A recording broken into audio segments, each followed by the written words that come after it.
All right, a very good afternoon, everybody, from the flight deck. Once again, it's Captain Abs here with another Twitch stream of A Pilot's Life live on Twitch, and I'd like to thank everybody for joining me this morning, or this afternoon. I keep saying this morning because for anybody who's a regular watcher of my channel knows, I pretty much almost always stream mornings, and it's not because I have anything against the afternoons. It's just usually the time I have available. I sighed a little audibly there because as I sit here looking at this beautiful render of my aircraft here, which is of course the Boeing 737-800 series, I noticed that once again, and I should have learned this from when we docked here last week, the jet bridge has gone to the aft door, not the front door, because it was slightly closer because of the angle that we're at here on the on this gate. So I should have really loaded up a different gate, but I'm just going to ignore that for today. Pretend it's at the front door, everybody, and we'll carry on from there. You actually get a nice view of the 737-800 for once this way. But yeah, welcome back to what is the season finale of Season 10. So we have been doing this for about 100 episodes now. Haven't counted. I counted at the start of the season. We were up to like 92 or something. So we may have actually surpassed 100 episodes by now. But we're approximately 100 episodes in. We are at the season finale, episode 10 of my Pilot's Life career here on Twitch. And today's flight, as I mentioned, we are in Anchorage, and we are going back to home base Alaska. We're going back to Seattle, KSEA from Anchorage. So it's a pretty decent long flight. It's 1,200 miles here. At least we're going to have the wind behind us, so this should block in at about 3.5 hours to get us back down to Seattle. We'll see how fast we can get back there.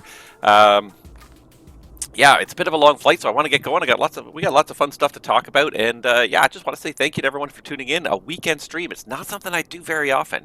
It really is not, and mostly just because of the way life works out. I'm usually busy working on weekends. That's when you're low on the seniority list, that's where you go, and that's what I am.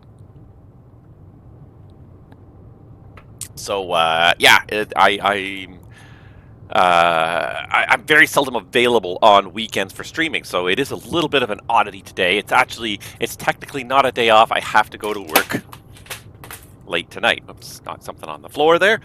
I have to go to work late tonight, and I came back from work actually yesterday morning, so neither Saturday nor Sunday were technically a day off this week. Just a little bit of, I guess, dumb luck that I happen to have a long period of time off on a weekend, though not actually any of the days themselves.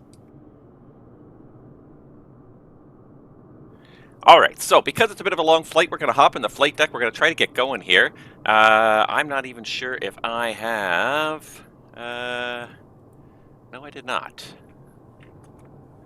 I did not even connect to the VATSIM network yet, so I don't even know if there is ATC. It's a weekend, so there might be.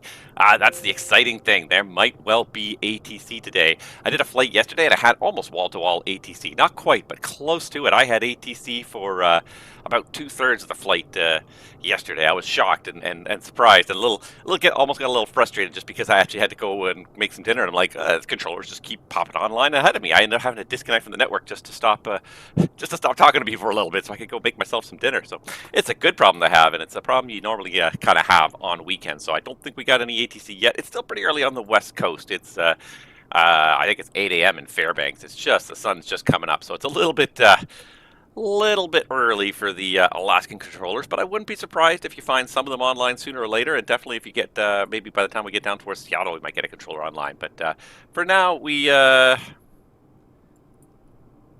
pretty much the only people here. It does look like there is one aircraft parked right next to us there. I spawned on just off the right side there of the screen. You can see a little airplane there. So, anywho, I just realized, of course, that I'm not here. So there I am. Good morning, everybody. Welcome to the stream. And yeah, let's hop in the flight deck. Let's get this show on the road. We got tons to talk about once we get up in cruise, but let's get going into the airplane today. All right. So today, last time I said we had Keith as our FO. I lied. We actually had Dean as our FO. I had changed. What I had done was I had changed the captain accent to Keith, and of course I don't have a captain because we're using voice control and not button control. So today I've set the FO to Keith. So today we're going to hear Keith's voice. He's going to be our FO for the day. So before I even activate him, let's just get electrical power flowing to the airplane.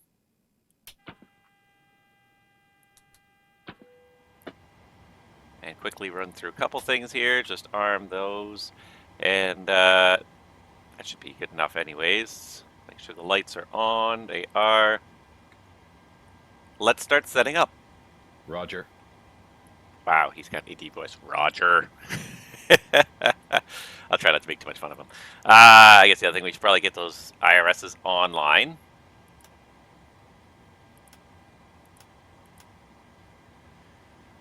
All right.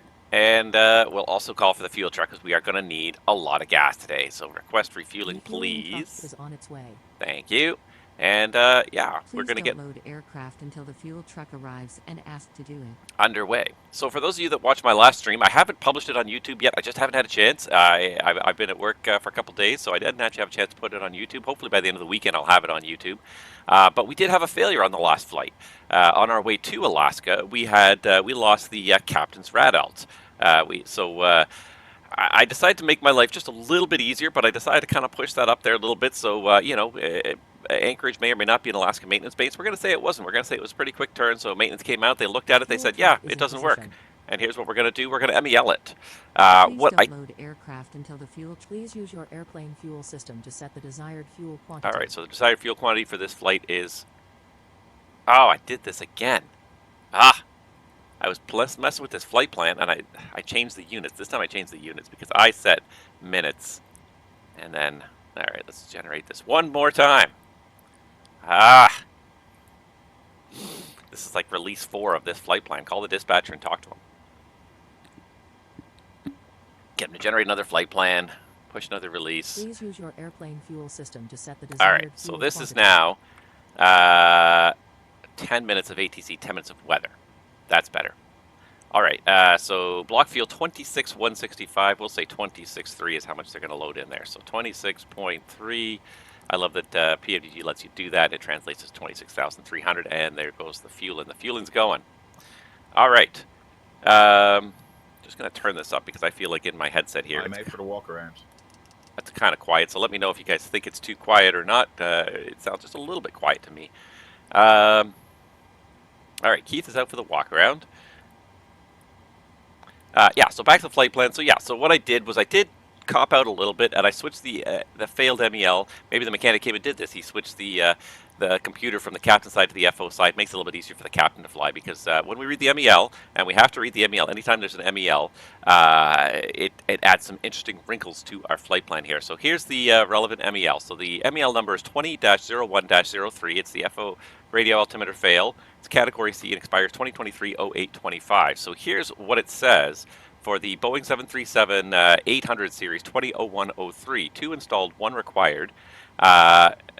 May be inoperative, deactivated, provided approach minimums or operating procedures do not require its use. Associated autopilot is not used for approach and landing. Auto throttle is not used for approach and landing.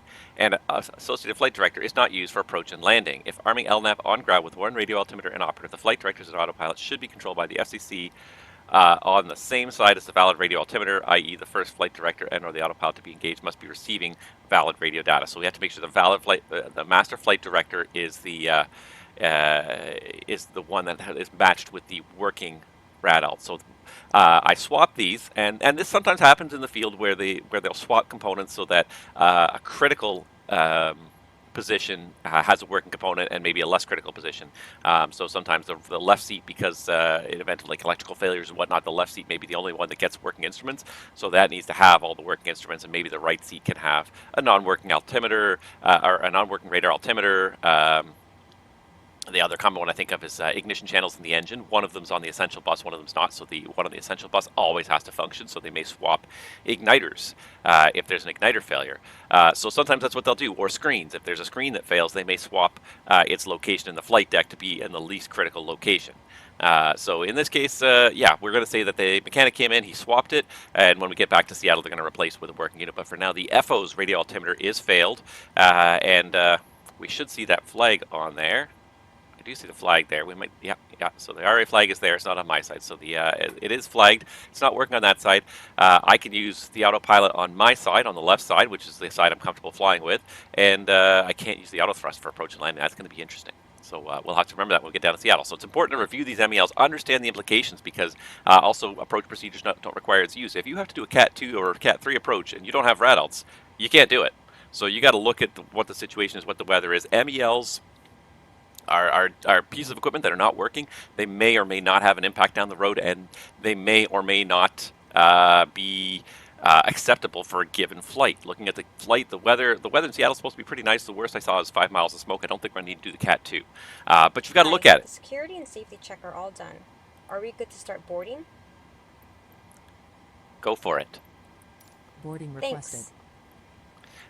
Yeah, so you got to look at these things. You got to look at these MELs, consider how they impact your flight, how you may need to operate the flight differently, and it is possible that you may not be able to conduct a certain flight with a certain MEL. If you think it's going to be low whiz, you need those Category 2, you may have to swap aircraft or delay the flight or come up with some other kind of alternative. So work with your dispatcher, but it's very important before you get in the airplane even. As soon as you see the flight plan, you see some MELs on it, you read the MELs, understand what the restrictions that they may have, how they may impact your operation for the day. Anywho, enough ranting about that for now. Let's get started here in the airplane. Keith's gone out to do the walk around. They started boarding already, so let's go ahead and get in the FMC and start setting this whole thing up here. So since I had this already up, I'm just going to use, no, I can't use this because it just pops in and out. So what we're going to do is we're going to pop out my Simbrief panel because that's the one that's useful. All right, anywho, we got the 737-800 today with 26,000-pound engines, AirAct 2308, effective the August 10th to September 7th, and today, if you're ever unsure, you can always look on here, the date's on here as well, so it's the 20th of August today, so we are valid. Position initialization, we're going to grab a GPS coordinate, if I can grab the button. So page 2 gives us the GPS coordinates already loaded, and we can verify that against our flight plan if we wish.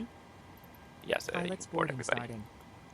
All right, and let's go ahead and go to the route page and start pounding this out here. So PANC is our origin. Our destination today is KSEA, Seattle. And our flight number is Alaska 102. Goodbye, Alaska. This will be the last flight I do with you. I'm pretty sure we're going to change our airline again for next season, just for fun. Keep things a little bit fresh and interesting. All right, so what have we got here? MDO, so I don't even have a SID filed, so let's just have a quick look here at, I'm just going to pull up in the browser because I find it just loads faster than within the SID itself. So we're just going to pull open the Navigraph within the browser here. This is what I did yesterday, so we can unload that and import from Simbrief our latest flight plan. And what this really lets me do is just see the SIDs that are available. So we're going out over MDO, which is where we came in last time. So let's just have a look at the various, oh, these are stars, various SIDs here. Anchorage 9, Fitz 4, Kinnick 3, No End 4, Potter 1, Turn Again 8. Haha, Turn Again. Alright, so none of those really lead to where I need to go, so I think we're just going to do a straight-up vector SID for departure today. What is the active runway in Anchorage? So before we even go into which SID we're going to potentially need, because we don't have any ATC to tell us which SID to fly, we're going to have to sort of figure it out on our own here. Come on, show me a keyboard, thank you. Anchorage. Landing 7 right, departing 7 left, and 33. So departing 7 left. Yeah, this is the Potter 1 departure. It's got to climb because you got to turn pretty quickly because there's mountains off to the east of the airport. So we're going to depart off 7 left, and we're going to do the Potter 1 departure. So there you go. So Potter 1 off 7 left. That's what we're going to do today. And then from there, ATC would vector us around. We're going to have to pay attention to the MSA before we start turning towards our first fix. But we are going to go to eventually MDO. Kevin, show me. MDO. J804 Romeo. J8. I'm back. No issues on the walk around. Perfect, thank you. Just getting set up here. Fried.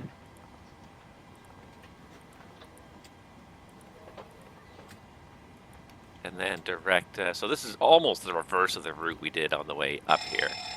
Because the wind has shifted, it's actually more advantageous for us to fly back along the same route. And we'll look at that once we get going here, why I chose this route. Because I did some self-weather analysis. I self-dispatched myself and decided that this was the most effective route.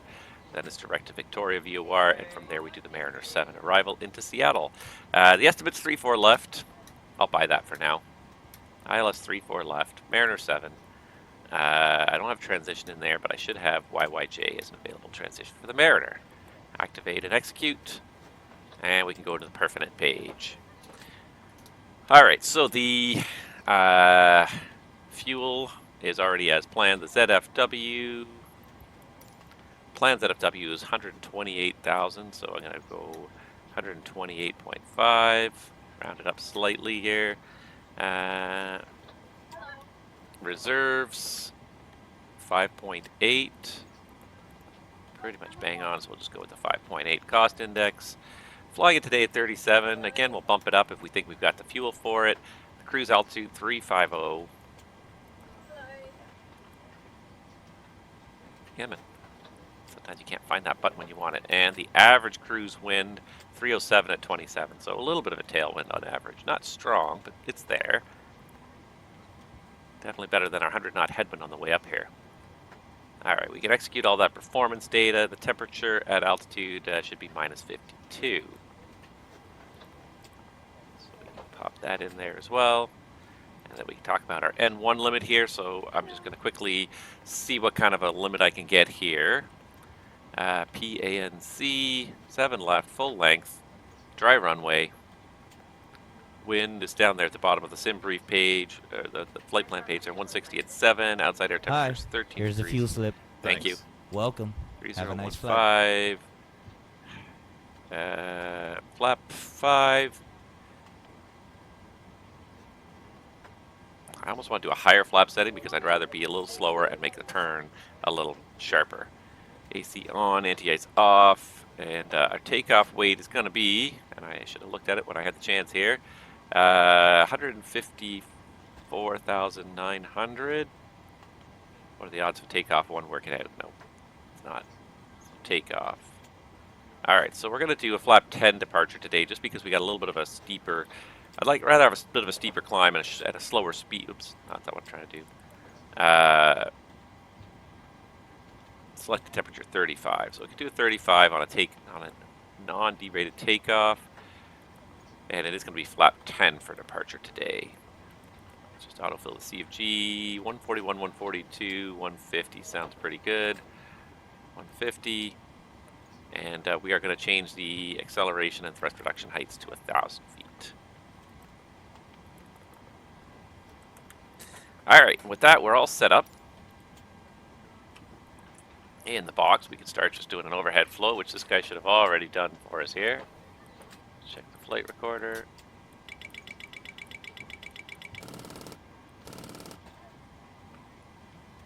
Check all this stuff here. All right.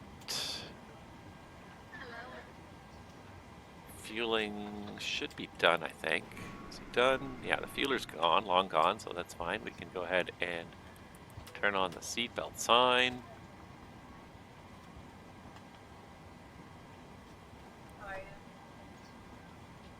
We don't necessarily need to do first flight of the day items because we're pretending kind of we turned around, the mechanic came and looked at it and sent us back on our way. So what's the temperature in the cabin itself? 70. It's actually very reasonable in the cabin. No rush to start the APU.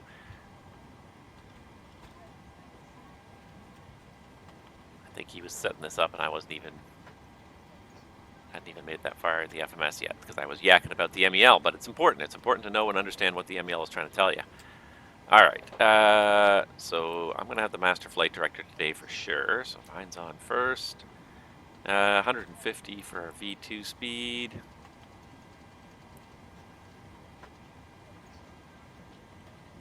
And 083, I don't know. Let's just pull up that chart here again and just see what's the initial climb. 074 is the initial climb. So we'll set that just to be safe.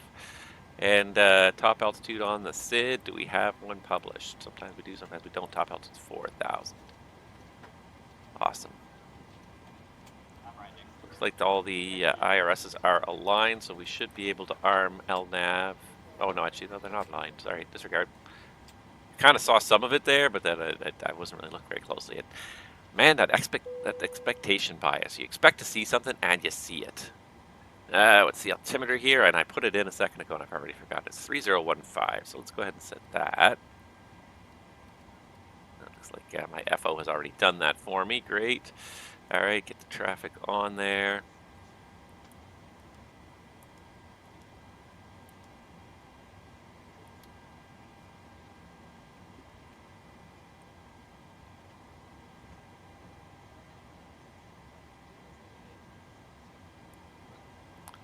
Alright, that looks good.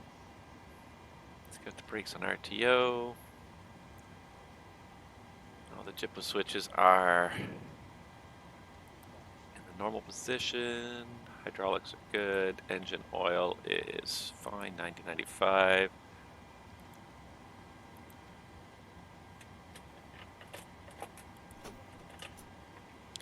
Don't need to do the fire test if I've already done it today.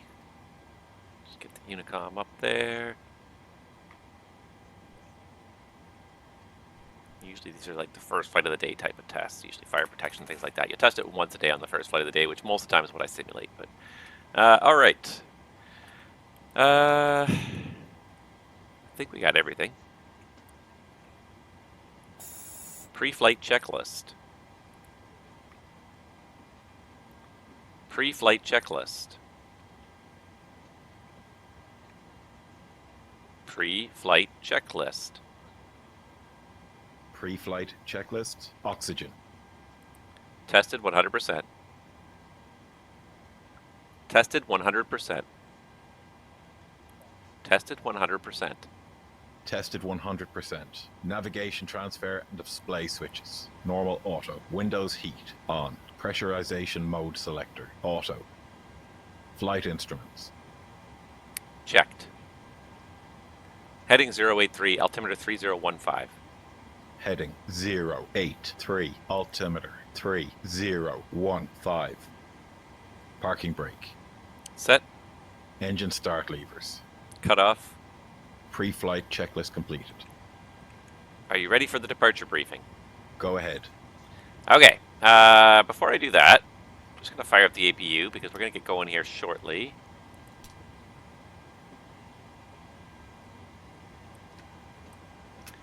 So let's start that up. All right, and let's have a quick look in the box here and just make sure it all matches the plan before we actually talk about the plan. It's a fairly straightforward departure anyways. It's just heading 074, 600 feet, climbing right turn, heading 199. So 074 to 600 feet, heading 199. And actually, you know what I'm going to do as a threat mitigation, because there's that terrain out there, and it's pretty intense. It's runway heading, and if anything happens, take up that 199 heading as soon as you think you can make the turn safely. It's supposed to be 600 feet. Yeah, and there it is. Look, I turned the train mode on, and there's that terrain, so that's what we want to do. And then after that, it's vectors to MOD. So we'll probably have to take this heading up until we get to about 10,000 feet, and then we can turn direct MOD. All right. I'm going to pull this up this way because it's easier to keep it on top of the screen this way. Select the departure. There we go. Because then what it does is it should... No, it didn't do it.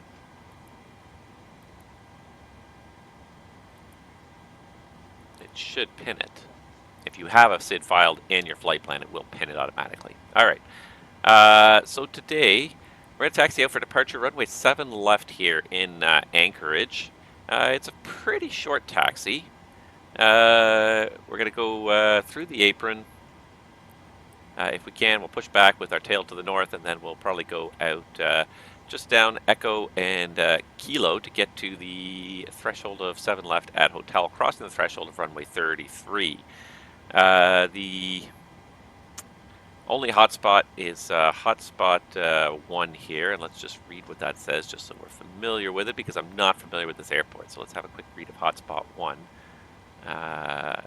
It's usually on the second. Oh, no, it's up here. Hotspot 1 aircraft taxiing via Echo to taxiway Golf and Kilo to runway 33. Sometimes miss taxiway Golf onto Kilo and continue to miss the turn from Golf onto Kilo and taxi on Golf across Hi guys, here's runway the 7 left by you. mistake, especially with restricted visibility. So this turn here, Echo down to Golf Kilo, aircraft miss the turn here and blunder onto 7 left. So let's make sure we don't do that. It does have good visibility today, but we'll be cautious of that. That is a risk for departure.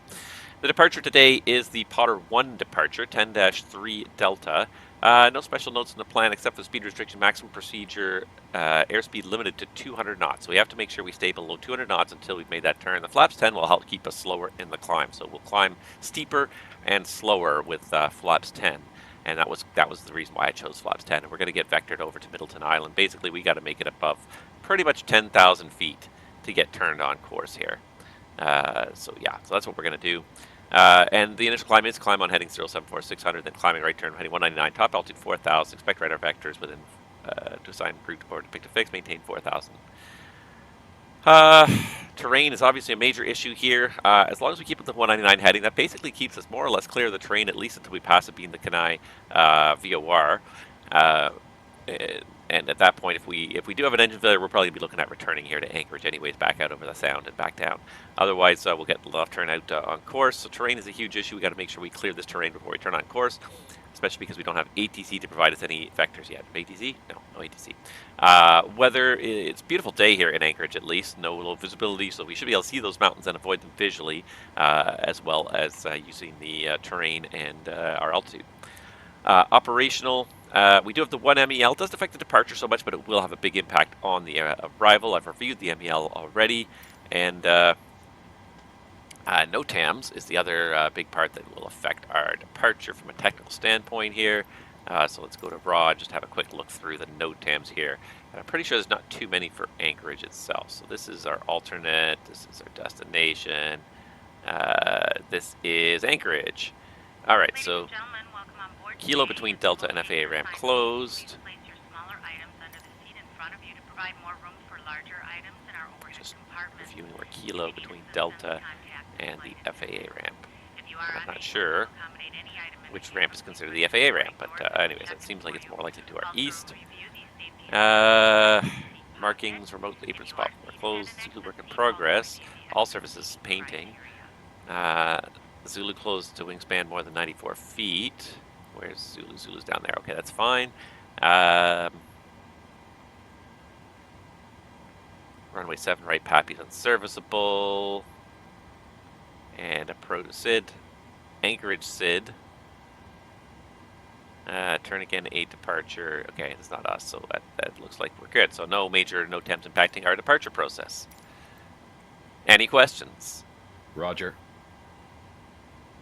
Any questions? No questions?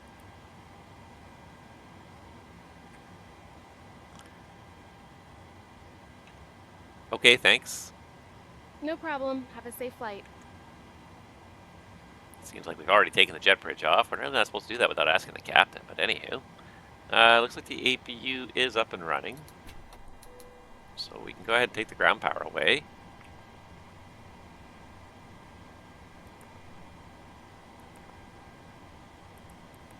And while we're at that, we can pretty much remove the chocks as well. Brakes are set. You guys are good to take the chocks away.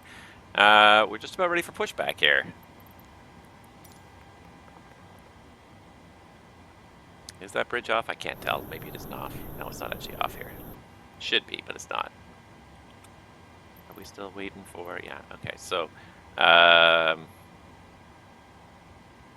there it goes. Okay, it's going off. Hello, Captain. We are ready for pushback. Hey guys, all packs are on board. Are we cleared to close? Cleared to close, short taxi. Thanks. Let me know if you need anything. And then there goes the bridge again, back into position, because one software triggers it, and then the other one untriggers it. Roger. Departure checks completed. Stop listening to me. Bypass I'm just pin inserted. complaining. I'm not actually doing stuff. He's doing the before starts. Yeah, he is. Yeah, do the before starts. I'm just going to try and get rid of that bridge. And I have one tool up my sleeve here, which is... Nope, not this one. Pushback Helper, which is a simple, fantastically simple little app, and I've always loved it as much for simplicity as anything else. Look at this. This is all Pushback Helper is. It's a little window that pops up. You can move it around anywhere you want. It's a separate external program. Just lets you do some basic stuff. Really, this is what GSX and FS2Crew does, but what's great is I can just press this button, and it'll re-trigger the jetway to go away again. Locking gear. Give it a second for the jetway bridge to retract, and there it goes again. It starts going back. So, yeah, simple little piece of software. I don't make too much use of it, but this button right here alone just makes it worth having the software, and it like starts and stops on a dime. It's a very small piece of software. It doesn't take a lot to get going, which is great. All right, we're gonna do tail to the left. Release parking brake. There was an aircraft park next to me there on VATSIM, but they're gone. That's good. We're getting rid of the bridge there. It's going through our wingtip. That's fine. And let's just make sure our flight tracker does know we are in the pre-flight stage. It is connected. I think everything's good to go. I'm just making sure I'm not missing anything here because I feel like we're going fast, but I think stuff's good. I think we got everything we need done. Before start checklist.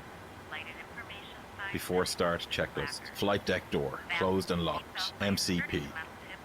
Speed 150, heading 199, altitude 4000. Altitude 4000. Takeoff speeds. Release parking brakes. V1141, VR142, V2150. CDU pre-flight. Release parking brakes. Completed. Rudder and aileron trim.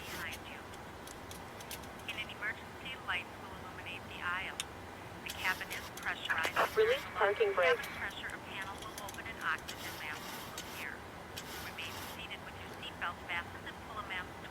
3 and 0. Release Taxi and parking takeoff brakes. briefing. Completed. Anti-collision light. On. Before start checklist completed. Alright, and we are ready to go on the last leg of Season 10. Brakes are off, ready for pushback lane and start to biased. All engines clear. Start at will. And there we go. Start sequence is 2, then 1. Check.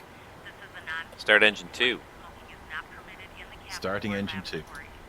Cabin lights will now be turned off. Reading light buttons are located above your seat. Thank you for your attention.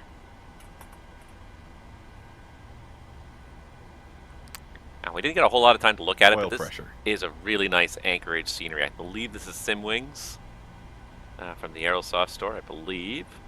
And it's a really nice rendition. You got a little bit of transparency through some of the parts of the terminal there, which is really nice. You don't have to do all of it, but it's nice to see some of it, especially the places where you can see through like corner windows and stuff like that. That's really nice. Adding the fuel. A reasonable amount of ground clutter. I like it. I like it.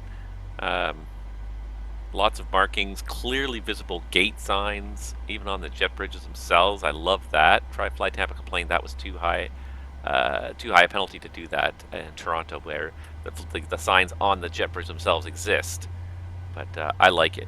Again, it helps sort of identify what you're doing. The only thing I don't like, of course, is the fact that it automatically connected to the wrong door. I should have gone to gate Charlie 2. What are you going to do? Parking brake, good morning. How are you? Welcome to the Starter good afternoon. cutout. Welcome to the stream. Number 2, stable. All right. Start engine 1. Starting engine 1.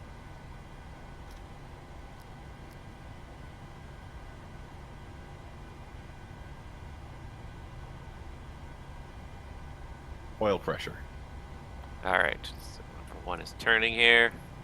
There's some taking these. That's a Set parking horrible brake. parking job. Brakes are second, front Cockpit pin's to removed. ground. We have a good engine start. You can disconnect.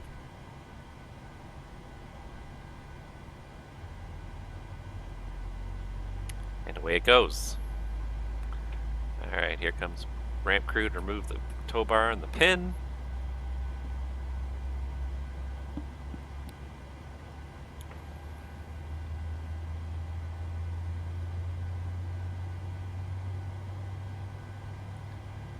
All right, looking like a good start. This thing just seems so bright. There we go. In the early morning Alaskan Unlocking sunrise. Starter cutout. Roger. Number 1, stable. I think they got the pin away. Oh, she's a little skew now, isn't she? All right, number 1 is Construct excellent. disconnected. Bypass pin removed. Just waiting to see my ground Left crew. is clear. Right is clear. Watch out, walk out and show me the pin. They should be out here somewhere. I don't think they walked away yet, did they? Nope, there they go. I can see the pin in her hand, so that's great. Tugs away, pins away. Flaps 10.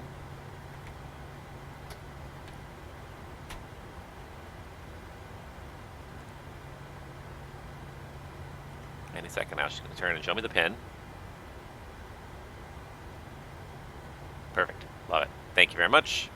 Wave off. See ya. Thank you. Just going reinitialize the RTO there because it seems to always fail the first time we set it there.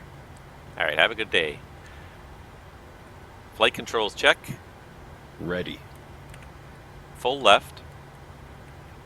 Full right. Center. Full up. Full down. Center. Full left. Full right. Center. Flight control check complete. Before taxi checklist. Before taxi checklist, generators on, probe heat on, anti-ice off, isolation valve auto, engine start switches continuous, recall Checked. checked, auto brake RTO, engine start levers, Idle detent. flight controls, Checked. ground equipment, Clear. clear. Before taxi checklist completed.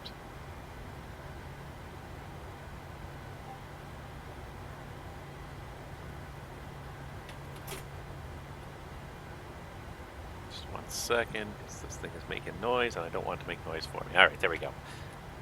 Roger, Clear on the left. roger, Clear on the left. clear right,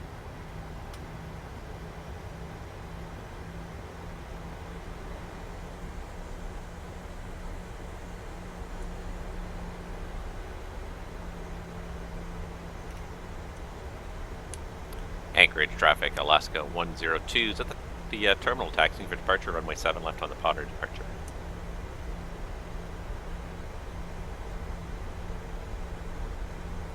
Brake check. Alright, that definitely works, and we're on our way. Once again, I just like to check and make sure. So first of all, looking up there at the top, I do see a ground speed of 9 knots. The heading does shift as we turn, so it does look like my flight tracker is tracking properly, which is great. It's great. And make sure Pilot's Life is tracking me here, so it has not realized we're going yet. It does know we're in the taxi out phase, so it does know the engines are started. Now, I said Echo Kilo, but this is the Zulu shortcut. I think we're just going to take the little Zulu shortcut here over to Kilo. Keeping a careful eye out for red signs to indicate that we are approaching a runway.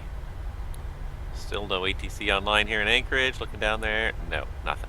I was optimistic, but not. I don't think I'm reasonably so.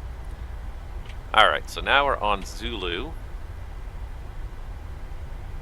And we want to make the right turn here onto Kilo. Which these signs say Echo, which is weird. I don't think that's quite correct. I think there's some misprint on one of these signs here. Alright, so there's 25 right, 7 left over there. So we're making the right turn here, which takes us over towards the threshold of runway 33, and also to the threshold eventually of 7 left.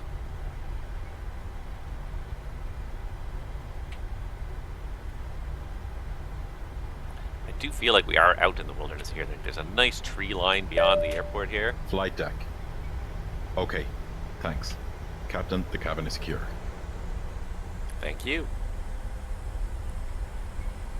Alright, and as we taxi out here, just having a look over here, there's not too many people watching, but there are a couple people watching, so what I am going to do for everybody here, just in case, we already have one failure already on the airplane, we are going to set up a failure rate here, so just make sure we're still going straight, and we are actually coming up to runway 33, so clear on the left, Anchorage traffic, Alaska 102, crossing threshold, runway 33 on the taxi to 7 left. Alright, clear on the left and the right. Because it's an active departure runway, we should get the strobe on for this one. It's not supposed to be active for arrivals, but famous last words, always be cautious when you're crossing a runway, even if you think you know that it's not active. Things can change at an airport, inactive runways can become active, emergencies can be landing on an inactive airport, so you never know, or an inactive runway, so you never know. Alright, what was I going to do now, before I distracted myself? Whitco 100, welcome to the stream. And I'm proving to myself how bad distraction is. I literally was about to do something, and I've forgotten what it was. Alright, so this is definitely tracking. We're definitely moving out. What was I going to do? Ah! Oh, I hate that. I didn't want to do it just because we were crossing the runway.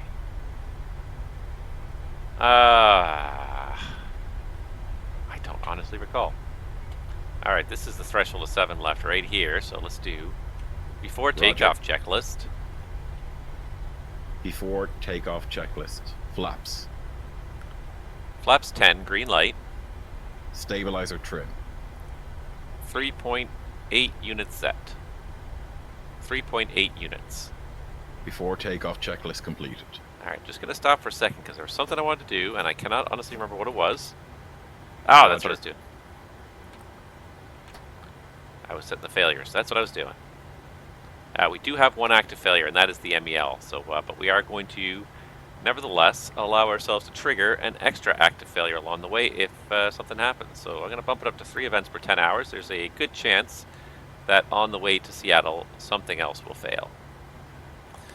And we'll have to deal with it accordingly. Alright, that's all I want to set up. So let's get this... Let's get the N1 page back up here. Takeoff page. The legs page is over there. Alright, I think we're good to go. The cabin's secure. A little hazy, almost a little rainy over there, maybe.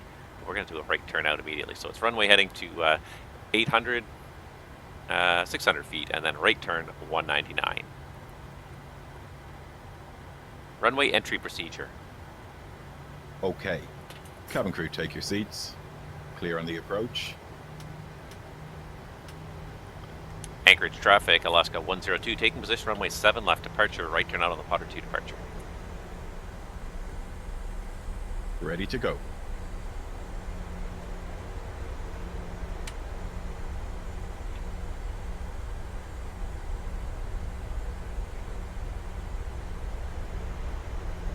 Alright, away we go back to Seattle. Farewell Anchorage, it was a short visit, but nevertheless it's beautiful scenery up here. I love this. I should really just take a screenshot of this for the it's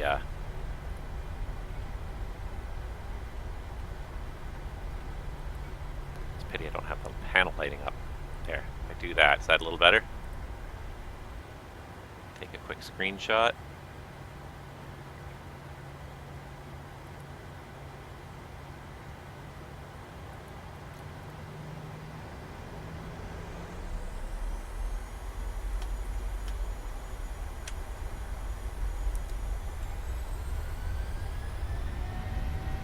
Takeoff.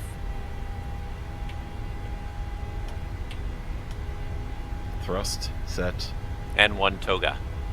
Checked. 80 knots. Checked.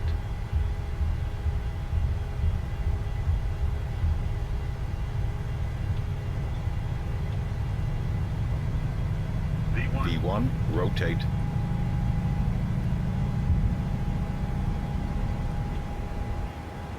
Positive rate. Gear up. Gear up. 400 feet.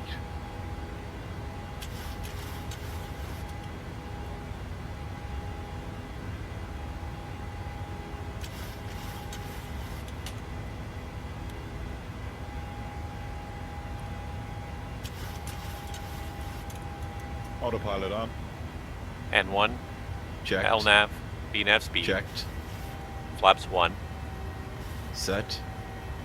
Speed checked.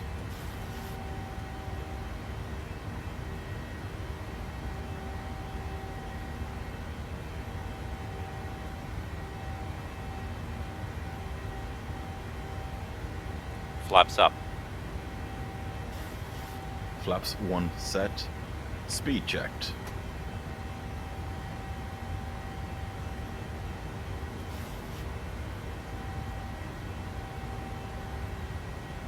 Flaps up set.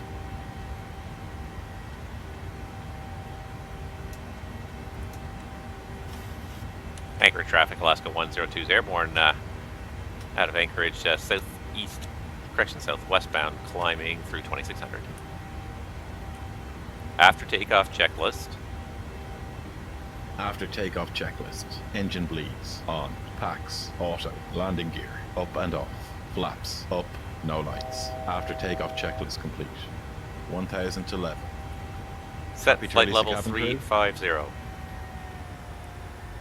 Set flight level Flight 350. level 350. Set. Flight level 350. Set. N1 VNAV speed. Checked. Go for it. Okay.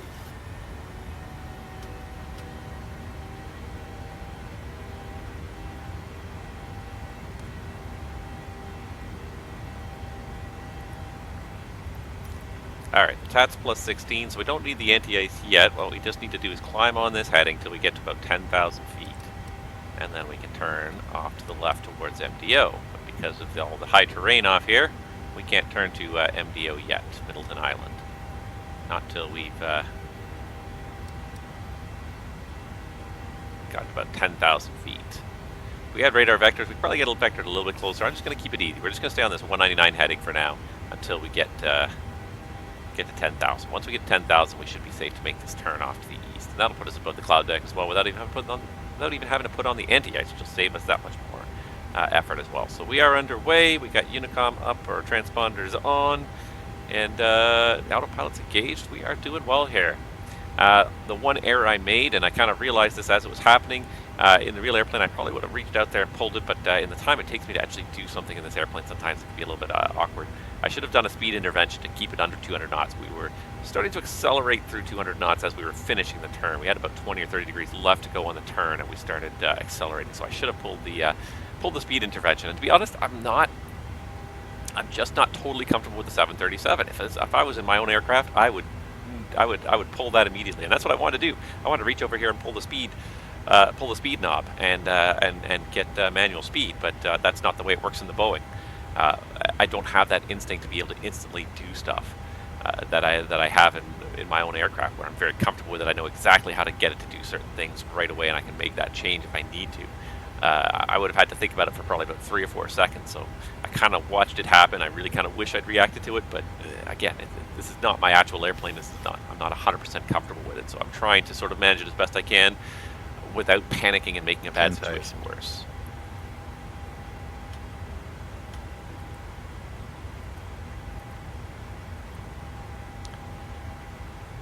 LNAV. Checked. Happy to release the cabin? Go for it. Okay.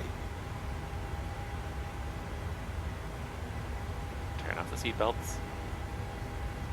Portable electronic devices may now be there used, he goes. with the exception of TVs, radios, two-way. Alright, so it looks like we're going to be above the whole ice layer. Looks like we're above the terrain. Don't see too much popping up on here.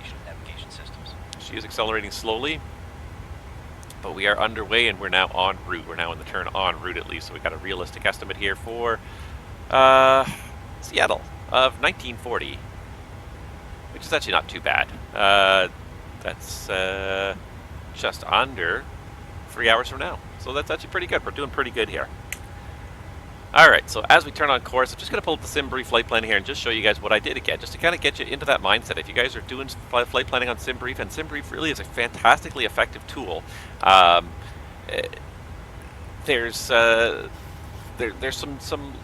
art form to dispatching in a way sometimes. There's a lot of kind of gut feelings, like a lot of flying, a lot of things involved in aviation. There's there's legislative minimums, there's hard limits, things you cannot do, but then there's also just like the sort of the soft skills, the instinct, the experience, feeling that this is going to work, this is not going to work, what do I do, like how much extra fuel do I put on this flight, for what reasons, and they'll even have suggestions in the manual, but they really are, at that point they become suggestions. You got to look at the situation as a whole and say what is enough to kind of make this all happen with a comfortable margin.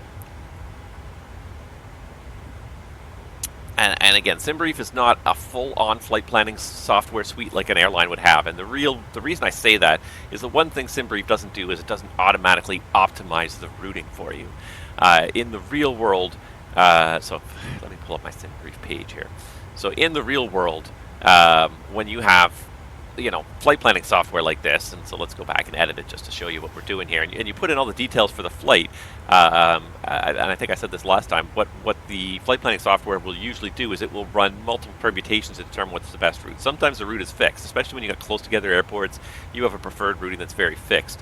But once you start to get to airports that are more than about 400 or 500 miles apart, you often get some flexibility en route of which way you want to go to get there. Just loving these mountains kind of out of the corner of my eye there. Airlines can optimize their route to save fuel, save time, whatever's the most important parameter to the airline. So that's what I did here. So the default route that should have been selected and that Simbrief automatically offered was this one, no end layer BKA Doug's YYJ Mariner 7, which is not a terrible route by any stretch of the imagination, but again, you start to look at things like the weather. Nothing much on the radar really along our route. Okay, so the radar is not impacting, we don't have convective weather we have to avoid or anything like that. When you start to get into significant weather now, you start to see where my flight planning logic came from. There's some jet streams out here. The real critical one that I looked at today that really kind of made the choice for me was this one, was the upper winds at basically around our planned cruise altitude of 34,000 feet. The upper winds are showing, we're just coming to transition here, the upper winds are kind of, you can see the jet stream's kind of pretty strong here, kind of swings off here a little bit weakly, and then it kind of picks up strength eastbound here. What we ended up doing here on this flight, on this original routing, was we would have kind of flown through the very light tailwind, almost to the point where there's a short headwind here, but the very light tailwind. We would have flown through the crosswind here, tailwind. What I basically decided I wanted to do was ride more of this tailwind, so I just moved the flight ever so slightly south. I went through the list of available routes until I found one that met my parameters of being south of the Great Circle route, trying to be closer to pick up more of that tailwind. And I think, which one did we end up using here? We ended up using one that started with MDO, this one here. So this was a real world flight plan some operator filed, and it takes us south of the Great Circle route, and it's going to pick up a little bit more of that tailwind component and take us a little bit closer to the jet stream. So it's almost the same distance-wise because it's a little bit off to the south of the Great Circle route, but this time because we're a little closer to where the stronger tailwinds are, hopefully it's actually a little faster, more efficient. In the real world, if you're dispatching for a real world airline, when you run the software is going to calculate that for you. It's going to look at a bunch of different routes. It's going to create some random routes between these locations, and it's going to optimize them and say which one gives me the best performance. And depending on the airline, the performance rationale might be different. Which one gives me the lowest fuel burn? Which one gives me the lowest time en route? There might be different constraints. There's standard. Transition set standard. Standard set. Passing flight level 204. Keith is obviously from Ireland. That's what IE is. I couldn't think of that last time, what IE was from. Now. There we go. So that was my kind of my logic here with Simbrief was just, I want to pick up more of this tailwind. I want the flights to be short. For an airline, short is efficient. Sometimes that may not be the most efficient if it ends up burning more fuel. Sometimes going a little lower will be a little shorter time-wise, but burn more fuel. But based on the parameters of being at the same altitude and probably having the same fuel flow per hour, picking up the tailwind for longer is going to save the airline money. It's going to save time, which means they have to pay everybody less. They put less time on the airplane, and of course they burn less gas en route. So that was how I flight planned this one. Most of the other stuff I went with was pretty straightforward. That being said, I want to show you guys something else now that Simbrief added, and I think this came out. I don't even know when this came out. I just found this the other day, but I'm guessing this probably came out when they did the big revamp of the website. That was like 6 months ago or something like that. But I want to show you guys something really, really useful that I just discovered. So the saved airframes feature, which I did use a little bit. I was not using it all that much lately, but I created now a default 320 airframe for myself, so you can create different default airplanes. You can create as many as you like. The only trouble with having too many is that your list starts to get long, but create as many as you like. But what kind of blew me away when I looked at it was how many features are available now for each airframe. Before it was quite a bit less, and especially here the airframe fuel planning, that's fantastic. So all these features that I talked about last time, and for those of you that didn't watch my last stream, I spent about an hour, maybe it was about an hour, probably about 30 to 40 minutes though, talking about what all these different fuel fields mean. The beautiful thing about this now is you can set default values for all of these different ones. So you can see I set myself some default values here. Contingency just uses the default for the whole system, so you can have some of this stuff can be system-wide default. But what I did for this particular aircraft was I set a default unit of kilograms, and then I set a minimum ATC, or I set an ATC and weather fuel of 5 minutes. 5 minutes as a default, and I could bump this up, but now without tapping anything else in the flight plan, when I hit generate flight plan, if I load this airframe, it's going to automatically put all these values in here. So if you'd like to have certain extra fuel, tankering fuel, reserve fuel, MEL fuel, I didn't even put any MEL fuel on here, but it doesn't matter because this MEL doesn't really affect performance too much. but you can have all these default values that as soon as you load this airplane, all your default values are there. So if you have certain default values you like on a certain type of airplane, you can even have the same airplane type multiple times with different different registrations to represent perhaps different airlines with different fuel policies. Different airlines have different fuel policies. They all meet the legislative minimum, but some will stop at the minimum. Some will go a little bit above the minimum and say, hey, based on the flights we fly and our, we don't want to be just right there at the minimum. We want to have a little bit of a buffer over the minimum. Maybe we go into risky airports, airports where fuel's not available. Whatever the reason, but certain airlines may decide that over the years they've analyzed the risk and decide they want to be above and beyond the minimum. So you can set different minimums for different airlines, even different countries in the world. If your airline is a European airline versus an American airline, you may have some slightly different rules. So you can set different ones. I only just recently found this that they'd added a whole bunch of new stuff. I'm pretty sure this was not there. Default fuel factor as well. Most airplanes do not fly at 100% efficiency. They'll fly at 100% efficiency the day they come out of the factory, and the day they come out of the factory and people start pounding them onto runways across the country, the efficiency of the airplane goes down. You start to get loose panels. You start to get dirt building up on the airplane, in the engine, in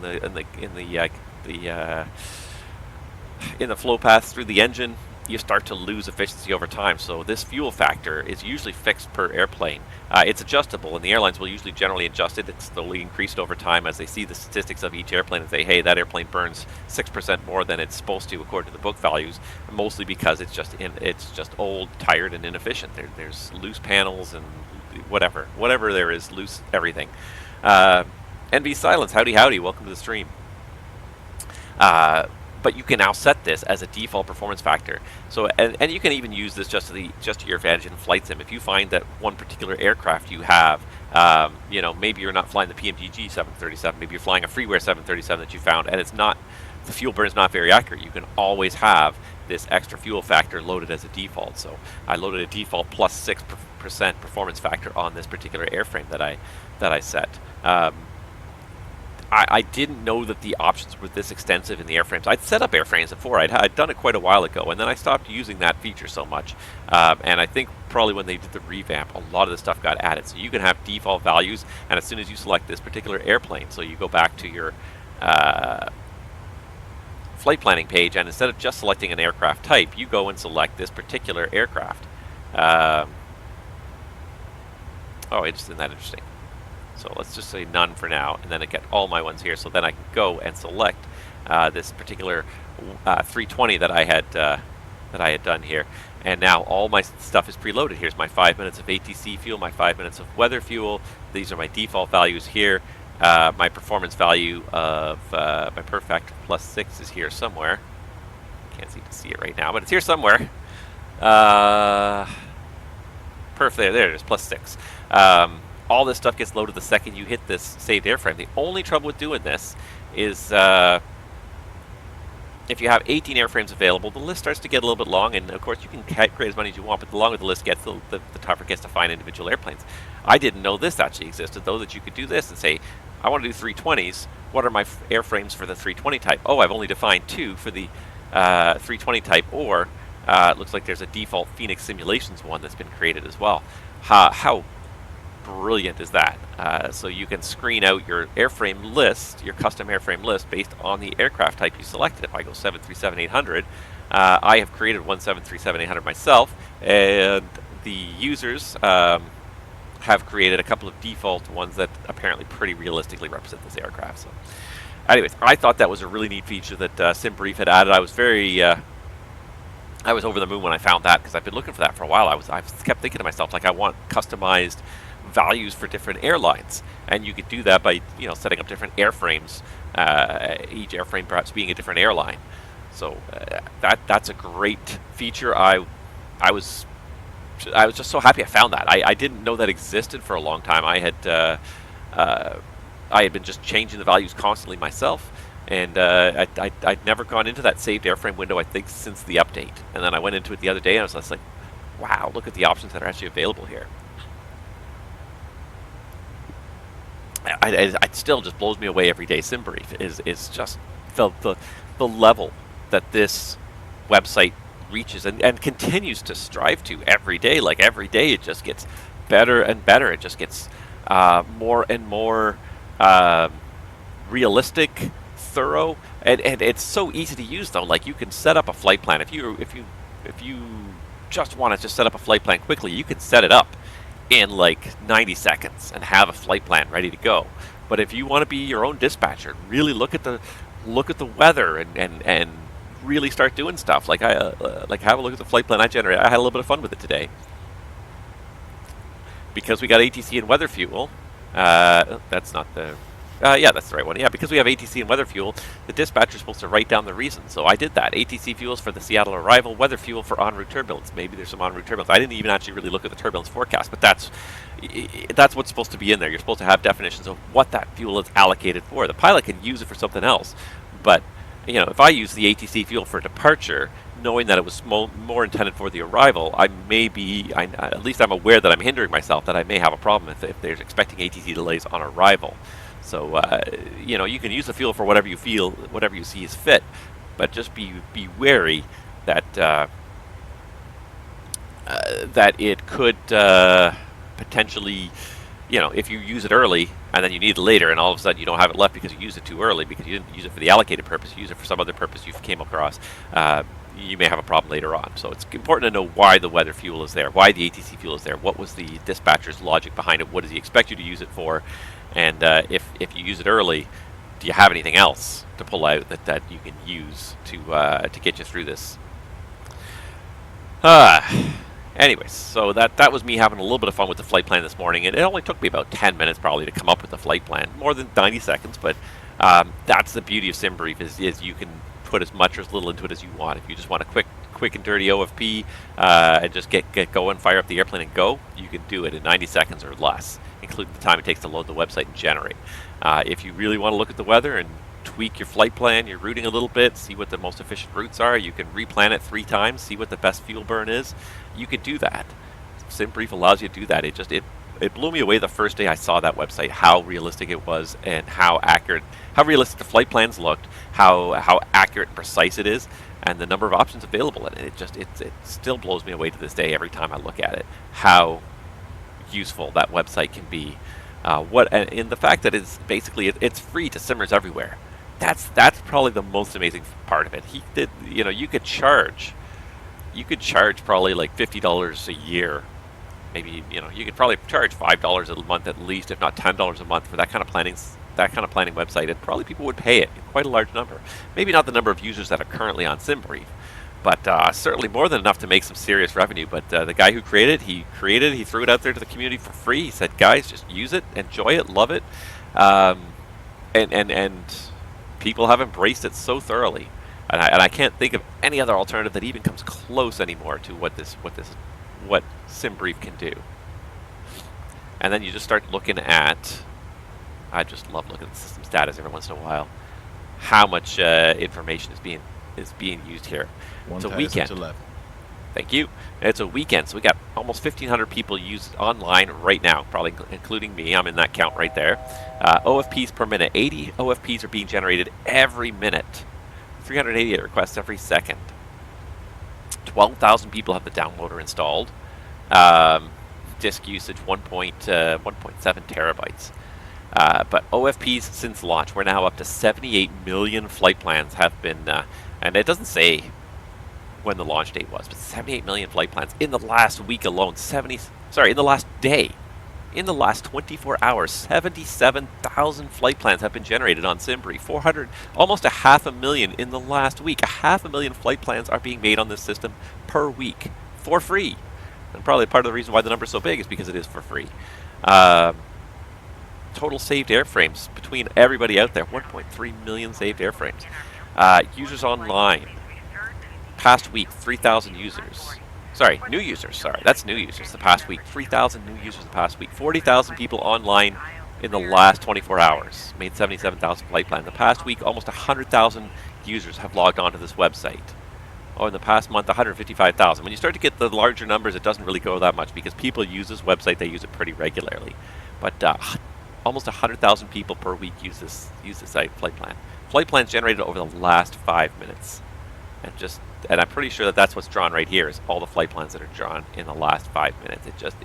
It's insane when you look at the scope of it and the fact that it's free. I mean, and that's probably part of the reason why it works so well, why so many people use it. It's free, but it's, you know, oftentimes when you're getting free stuff, you're getting very. You have to ask yourself what you're getting for that freedom. You know, and I don't think we even have ads on Simbrief anymore because ever since Navigraph bought it, Navigraph just wants to use it because they want you to download their data as well. I don't think there's any even advertising on Simbrief anymore. I wouldn't know anyways because when I'm logged in, I donated, so all the ads were deleted for me anyways, and I think it was totally worth every penny I donated. I didn't even donate that much, and I don't donate that much now because it's funded by Navigraph. So I don't donate to Simbrief anymore only because it's funded by Navigraph and I pay for a Navigraph subscription. So I definitely pay Navigraph something and I consider that as I get good value from a Navigraph subscription, including the Simbrief, including the fact that I use Simbrief. If I didn't have a Navigraph subscription, I would feel compelled to pay something for this service because it's such a phenomenal service. It runs so well, so reliable, fast, realistic, precise, everything you could want in flight planning software. Anywho, let's see. What else was I going to talk about today? So we got ourselves level here. Let's just have a quick little reevaluation here. Right now we're showing Seattle at 1943 with 9.3 in the tanks. That's pretty good. That's pretty good. But we could do better. 9.3 is plenty. I think our minimum was 5.1, wasn't it? Our minimum to defer to Portland was 5.8. So we got about 3 tons extra. We could definitely bump this cost index up quite a bit. So I'm going to go for the even 100. See where this puts us here. 1940, 9.1. Is that recalculated yet, or is it still thinking? That might be the recalculation. Either way, save ourselves a couple of minutes. Yeah, that might be the recalculation. Either way, save ourselves a couple of minutes. It's looking pretty good here. We're just about to pass over MDO, so we'll do a quick flight log, and then we'll talk about some other stuff here. If anybody wants to find out more about the MEL, we could talk about the MEL. Let's see here. Where is my flight plan? There it is. Alright, so we're just about to pass MDO here in another 2.5 miles. Let's go to the flight log. And we'll start a flight log from there and see how it's going here. So, we are pretty much passing it right now. The time is 17:09, 21.1. 17:09. Really should set a default value for that.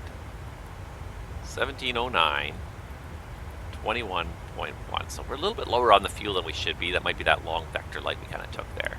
So we'll keep an eye on the fuel values, make sure that's not drifting too low. And so 17:09. 17:31. For some reason, math is escaping me right now. 5. 11. And nowadays we have apps that can do this, but this is the old-fashioned way. We used to do this with a pen every single time. This is how you track your flight. Make sure that you know that if you're falling behind, you want to know about it. If you're behind schedule, 44. If you're burning more gas than you should be, you want to at least be aware of it, be aware of the trend, and be able to sort of evaluate and say, is there a problem here? Is it the fuel leak, or are we just simply there's too much headwind, not enough tailwind? 19.8.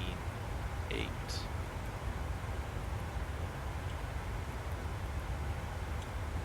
used to call this our daily math test. Make sure we still remember how to add numbers together. You're on the Mariner. Oops. Yeah.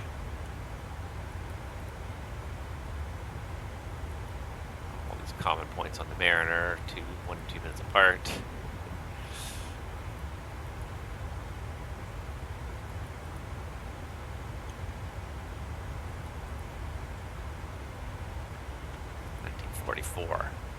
Alright, and does that jive with what we got in the box? It jives pretty well. 1941, 9 tons. Pretty well with what we got in the box. Give or take a little bit. But that jives pretty well, so we'll keep that out, especially as we start to get to our first couple of waypoints here, Snout and whatnot. I don't think we have any step climbs today. Do we have any step climbs? I believe I saw any step climbs. Let's have a quick look here. Where's my flight plan? Nope, no step climbs in. Oh, no, sorry, that's not the right place. Yeah, no step climbs. 35 the whole way is the most efficient way to fly. Yeah, so we can go back to the MEL here, if I can pull that up again. Just to talk a little bit more about what some of this stuff means here.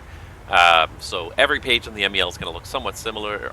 You're going to have all of the systems in the aircraft are defined by their ATA number. So this is kind of the maintenance manual number. It's a standardized numbering system used by every manufacturer to describe the different systems in the aircraft. So pretty much in every aircraft, navigation is always going to be chapter 34. So this actually, sorry, I got the MEL number wrong. I wasn't actually looking at this correctly. It's actually MEL number 34-20-01-03.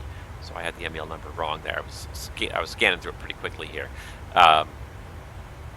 But basically, yeah, like every system in the aircraft, every major system in the aircraft has a number. So 34 is the navigation system, 49 is the APU, 22 is the air conditioning system, I believe, 21. So different systems. So you can, an experienced mechanic or even experienced pilot, as soon as they start to look at the MEL number, they'll at least know the system that's affected. But that's just how it's organized chapter by chapter. So you can try and find the right system a little faster. And then within each major system, then of course they'll have subsystems. So the radio altimeters are chapter 20 of 34. 19 is instrument comparator or warning system. 18 ATC transponders, automatic altitude reporting system. So there'll be different kind of subsystems. So the number kind of defines what system and even what part of the system, and then even different possible deferrals within the same system. So if we look at the RADALT here, first of all, we've got different versions depending on which 737 you have. So this is the master MEL. This is the one that's actually published by the regulatory authority, and then of course every airline will take it and they won't necessarily delete things. What they'll delete is things that are not relevant. So if you don't have radio altimeters, not that you wouldn't, but if you have some optional equipment that's not installed, you'll just delete that chapter of the MEL altogether when you republish it for your airline. If you don't have certain versions of the aircraft. So this is the complete 737, 100, 200, 3, 4, 500s, 6, 7, 8, 900s. So this is all the 737. So if we don't operate 100, 200, 300, 400s, we would delete everything except for the ones that are relevant to us. So yeah, this is the master one that then airlines will go through and take out the ones that are relevant to them, remove the ones that are irrelevant to their operation. But then you can see within each one, there's also possible different versions. So 200103 is the RADALT, 2002 is the indicator. So maybe the RADALT itself works, but the indicators are not working properly. And then I'm just trying to find some different ones here. There might be different versions that you might have, an A, B, and a C version. I'm trying to find one that's a good kind of comparison here. Yeah, so advisory callouts. So for the GPWS advisory callouts, and there's different categories. So you can choose a different MEL depending on how you need the operation to work. If you need to go for a couple of days, you may have very few limitations if it's only for a couple of days, but if you're going to do it for a week or two, you may be a little bit more restrictive. A great example is the lighting here. If I can find lighting,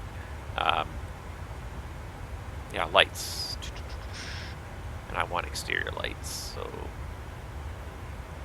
high intensity strobes, just to show an example. Wing illumination, landing, retractable landing lights. Looking for navigation lights is what I'm looking for. Wingtip position lights. So 33-11 wingtip position lights. There are 4 installed. Depending on how you want to run this, 4 installed, 0 are required, provided they may be inoperative provided operations are not conducted from sunset to sunrise. So if you want to do day only in your 737, if any of the wingtip lights are broken or all 4 of them are broken, doesn't matter if you're going to be daylight only. You can use this MEL and you'll be restricted to daytime only. Highly unlikely you're going to choose that, but maybe it's daytime and maybe you just need one leg to get this back to a maintenance base where you can get that stuff fixed. Easiest MEL to apply, there's very little restriction on it. Then you get into 1101, 331101, 4 required. Any except following minimum may be inoperative for operations from sunset to sunrise. So 1 stationary red wingtip bulb, 1 stationary green wingtip bulb, and 1 stationary white tail light bulb at each wingtip position. So as long as you have at least 1 bulb working in each location, then you're okay. So you can see how like they can come up with different MELs, different ways of handling a broken piece of equipment. If we can full operate day VFR and we don't need the position lighting at all, great. We'll just defer the whole system, take it back to maintenance base, fix it then. But most of the time, that's not what they're going to do. Most of the time, they're going to say, hey, does at least one of the bulbs work at each position? Great. In pretty much every airplane, the wingtip bulbs especially are actually multiple bulbs. And so let's see if I can zoom in such a way here. There you go. Anyway, so there's the white position light. You can see there's 2 bulbs there for redundancy. So one fails, the other one's still there. Hopefully both of them don't burn out at the same time. So you can continue to operate. You just defer it under MEL. Say, hey, the 1 bulb's burned out, but we still got 1 bulb at each position. That works. Perfect. We can keep going. So that's the way the MEL works. Is you kind of there's some latitude sometimes in which MEL you choose to apply. Different restrictions will apply. The other thing you'll see here is the repair category. You'll see it labeled A, B, C, or D. And that basically dictates how long the item can be broken for before it has to be fixed. So how long can an MEL deferral last for? And A is the custom category. So if there's an A, it'll be specified in the conditions of exactly what is allowed. B is 3 days, not including the day of discovery. C is 10 days, not including the day of discovery. D is 120 days, not including the day of discovery. So you can imagine B is pretty critical stuff. So if we do 1102B here, any except the following minimum may be an operative 1 stationary bulb at each wingtip position, tail position. That's this one, for whatever reason here, is down as a category B, and it has to be fixed within 3 days, from not including the day they find it. It has to be fixed within 3 days. This MEL is only good for 3 days. The category C one's probably the most common one's 10 days. So you get 10 days to fix this stuff. If you have all the bulbs burnt out and you decide to do this one here, it's got to be fixed within 10 days. The MEL is only good for 10 days. Let me think if I can find a category A one here. D is usually stuff that's really not terribly important. You'll find a lot for D. You'll find cabin furnishings. A screen is broken on one of the seats, or an armrest, or something's broken. You can often, as long as it's secured, you can often defer that for days and days and days. Sorry, 25 here. All cargo configuration. Let's see here. So cabin window shades, category D. It doesn't say how many are installed, but 0 are required for dispatch. Maybe an operative in a compartment used for cargo, provide AFM limitations to observe. Passenger cabin window shades and compartments configured for passengers only are considered non-essential furnishings, and that's a whole different category of MEL style deferring stuff. But yeah, so that's the kind of stuff you'll see for D, is a lot of the equipment and furnishing stuff that's, we'd like it to be fixed, but it's not really that big a deal. Required flight attendant seat, 3 days. You get 3 days to fix that if the flight attendant jump seat's broken, because you got to have that fixed pretty quickly. They should be in the right seat pretty commonly. There's not usually a whole lot of A stuff. I'm trying to think some examples of what might be category A. The one that I see a lot is engines. If the FADEC detects a fault, it usually won't fall under any of these. Usually the engine manufacturer, CFM, will have come up with a schedule of how long these things can be broken for. So it'll just have category A. It'll say refer to the engine maintenance manual or something like that. Oh, there's a category A. What was this for? Electronic visual surveillance system. So the camera system in the airplane. So here's an example of an A, and the details are right here in the comments. So it may be inoperative and components may be missing, provided alternate procedures are established and used and repair are made within 3 flight days. So that's not just 3 days, but it has to be 3 flight days. So if it didn't operate for one of the days, that doesn't count as a day against the MEL. 3 days that flights took place. Any courses is what. So anytime that there's an A is a customized time period, then it's defined in the remarks section. Yeah, it can be pretty complicated. Thank you. It can be pretty complicated to use the MEL, and pilots have to get very comfortable with it. But there's also generally a manual, a guide at the start of how to interpret the MEL, how to snag stuff for your particular airline. Wow, there's a lot of amendment pages here, but guidelines for M and O's. Yeah, you may have seen that. I didn't even mention that, but M and O. M is a maintenance procedure. O is an operational procedure. So air conditioning packs. If there's an M condition, that means that there's usually something that has to be something has to be secured by a mechanic or possibly by a flight crew member. So it may be that you have to pull a circuit breaker for a certain system that's broken. You may have to run a quick test to make sure everything works properly. O is operational, so these are things you have to do during the flight. So I'm trying to think of ones that might be useful here. Air conditioning packs. So this one, for example, this air conditioning pack, flight is conducted in unpressurized configuration.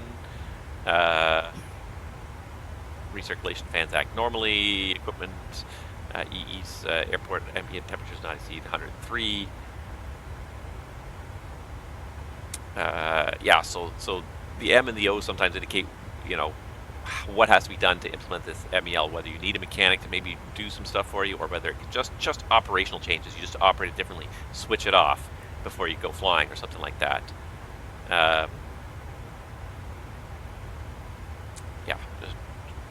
just trying to find some good examples here, really. Yeah, like operational impact, except for extended range operations. One may be not provided flight altitude remains at or below flight level 250. So that's your operational restriction. You can't go above 250. So there is an O here. So something has to be applied. Some of this stuff may not even have anything. High flow mode can be deferred on any of the models. 2 required, 2 installed, 0 required, and there's no notes. It just, if it doesn't work, it doesn't work. It doesn't affect the operation at all.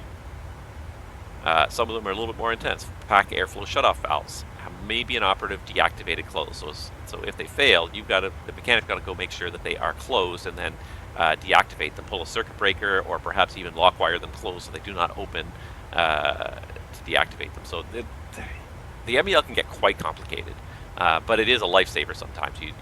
You end up pulling up to some outstation, and on the way to the outstation something broke, and you can get the airplane at least back. And generally you can operate the airplane for a couple of days with this system broken until maintenance has a chance to actually pull in the hangar and repair or even diagnose whatever's wrong with the system. Some days they'll be right on it and they'll be fixing stuff right away because it's so super critical, and all it did is get you home. And some days some things will be held out a little bit longer, tray tables and armrests and things like that. Might be a couple of days. It might be that the parts aren't in the hangar, so they even take it in the airplane in the hangar and say, "Oh, I see that this is what's broken. I don't actually have the replacement part. We'll order that now. It's going to come tomorrow. We're not going to keep the airplane out of service for a whole day just because of a missing broken armrest. We'll write up the MEL, but defer it, and we'll let the airplane operate for a day, and then tomorrow when it comes back to home base and we've got the part in our hands, we can get in the airplane and fix that up and clear it up." So it's very important to track the MELs too. Most of the airlines will usually have some way of tracking the MELs that are currently on the airplane. There'll be stickers. Whoever loves to play with stickers, you'll love doing MELs because MELs are usually done with stickers. So there'll be a little sticker about that big, and it's usually red or pink or some kind of attention-getting color. And basically what you'll do is you'll fill out the MEL in the logbook, you'll fill out the defect, but then on the cover of the logbook, you'll usually stick that sticker, and they'll usually be, the sticker will come as a set. It'll be one big sticker and a couple of little stickers at the side. You take the little sticker and put it next to whatever switch is affected. So for the RADALT, there's not really any switches for it, but what you probably do is probably right down here, just underneath the PFDs. Wherever it's probably closest without being in the way, you'll put a little sticker there, and then it'll have a little tracking number on it when you go to the journey log. When you go pull out your journey log and from wherever you store it and look at the cover, it'll have the same tracking number on the big sticker, and it'll have the details of, oh, FO's RADALT fail, MEL, blah, blah, blah, so you can then track it. So you got to know what's broken on the airplane, make sure that it's that you understand the potential implications. So I didn't read that very carefully last time. There was nothing in the QRH, and the thing is, the MEL is a dispatch document. It can be useful in flight, but at the end of the day, the MEL is a dispatch document. The MEL basically is valid until the airplane starts its takeoff roll. Once you release the brakes and start accelerating down the runway, the MEL no longer matters. What then matters is the QRH. So if anything fails en route, you pull out the QRH, deal with that. The MEL is basically, before you go flying, if something's broken, or if something broke while you were flying before the next flight, we can get permission to operate with that piece of equipment unserviceable. So anything that happens in flight is not dealt with by the MEL. The MEL is for dispatch only. So I kind of breezed through it last time because that was the only information I could find about the RADALT. Sometimes the MEL is useful when you have a failure, just because it kind of explains what you're going to be dealing with afterwards. It's not really a manual in the sense that it's going to explain to you fully exactly how everything works, but by telling you what alternate procedures you have to have in effect in order to use an MEL, you might get a sense of what the impact is on the operation. So I didn't really do anything wrong last time, but we did land with the auto thrust on because there's nothing to tell us there wasn't. But now that we had the mechanic come and he looked at it in Anchorage and he said, hey, yeah, we're going to defer this. We're going to defer this system. Then we're obligated to look at and operate by the MEL, and that's where we end up with. And I'm just going to do this because it would the fastest way to find it. Oops, space. There it is. But now that we've actually applied the MEL, we're obligated to read it before we depart. Now I know that we cannot use auto throttle for approach and landing. So that's our operational procedure. We can't use the autopilot on the FO side for approach and landing. We can't use their flight director for approach and landing, and we can't use auto thrust. So at some point on the approach, we're going to have to pull off the auto thrust and the auto throttle system and operate the thrust levers manually because it won't. And the reason is, I hope it's fairly self-explanatory, is that because we only have one incoming altimeter, the auto flare and idle on the auto thrust system will not know necessarily when to activate, especially if we lose that second one. We've lost some redundancy, so there's no guarantee it's going to pull to idle at the correct spot. So they want us to be operating the thrust levers manually on approach. And likewise, a lot of stuff like the flare and everything, a lot of stuff that the autopilot and the auto flight systems do is based on distance above ground. And when you get close to ground, certain modes change, certain functions change. So if you don't have that radar telling you how far above the ground you are, those particular options may not operate accurately. You may not be able to do a go around correctly. You may not be able to do, and I don't know necessarily to the 737 specifically, but in general, the radar feeds to a lot of systems and tells a lot of systems what you're doing. TCAS, GPWS, tons and tons of systems, even landing gear proximity systems. Yeah, you don't know how many systems that radar feeds into, but it's a lot. And sometimes it's things you're not even thinking about. Like I said, like TCAS is not one you'd think that the radar would really feed into, but the TCAS is disabled below a certain altitude, so you don't get RAs when you're taking off and landing because you don't want to be told to descend now when you're within 1,000 feet of the ground.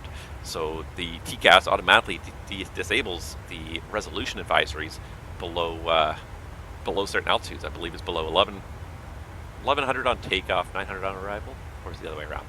Either way, point is that that radar feeds in just to tell it when to disable. You take away that radar feed, and all of a sudden now the system, you don't know when to. It doesn't know when to go off. So there's all sorts of weird stuff like that. Not weird, but just there's a lot of things you don't think about instinctively. You think the radar's just there to sort of tell you how high above ground you are, but it tells a lot of airplane systems the same information.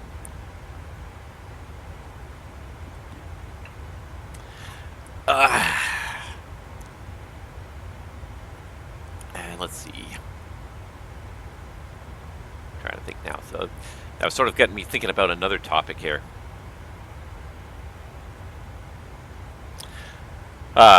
Anyways, there was one topic. We're just coming up on snoot here. That we'll just do this position check here at snout in a second.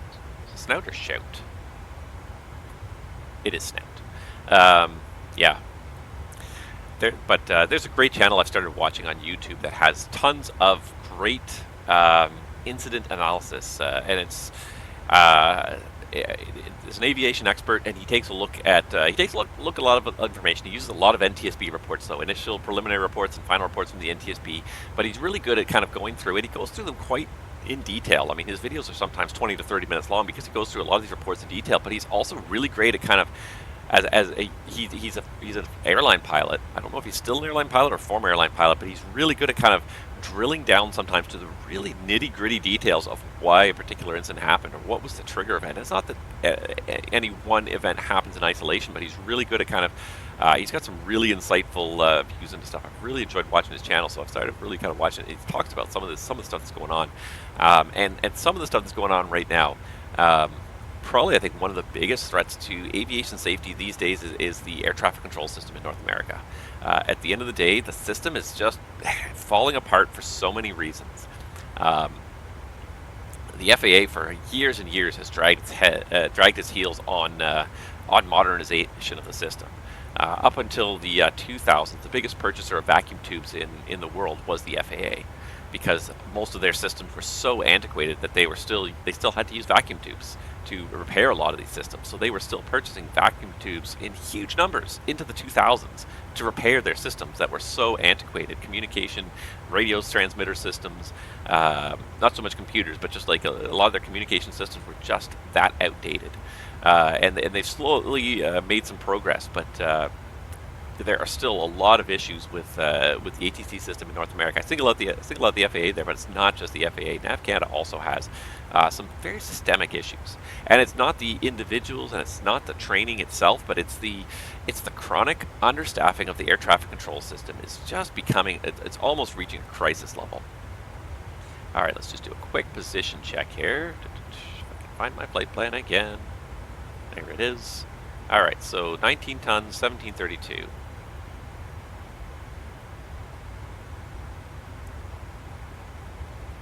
Alright, so we're 1 minute behind where we should be. And that's with a faster cost index, 19 tons. We're a little bit down on the fuel, so it's not surprised we're down on the fuel because we're burning a higher cost index. What's a little bit disconcerting is we are falling a little bit behind here on the time, even at the higher cost index. We're flying faster than we wanted to, and we're still falling behind the times a little bit. Not to a point where I'm overly concerned, but it's a trend that we need to keep an eye on. We've definitely lost a little bit of fuel over our destination, losing a little bit of time here. We've got a little bit of a headwind going on right now. We've got 10 knot headwind, which is perhaps a little bit unexpected. I wasn't expecting that.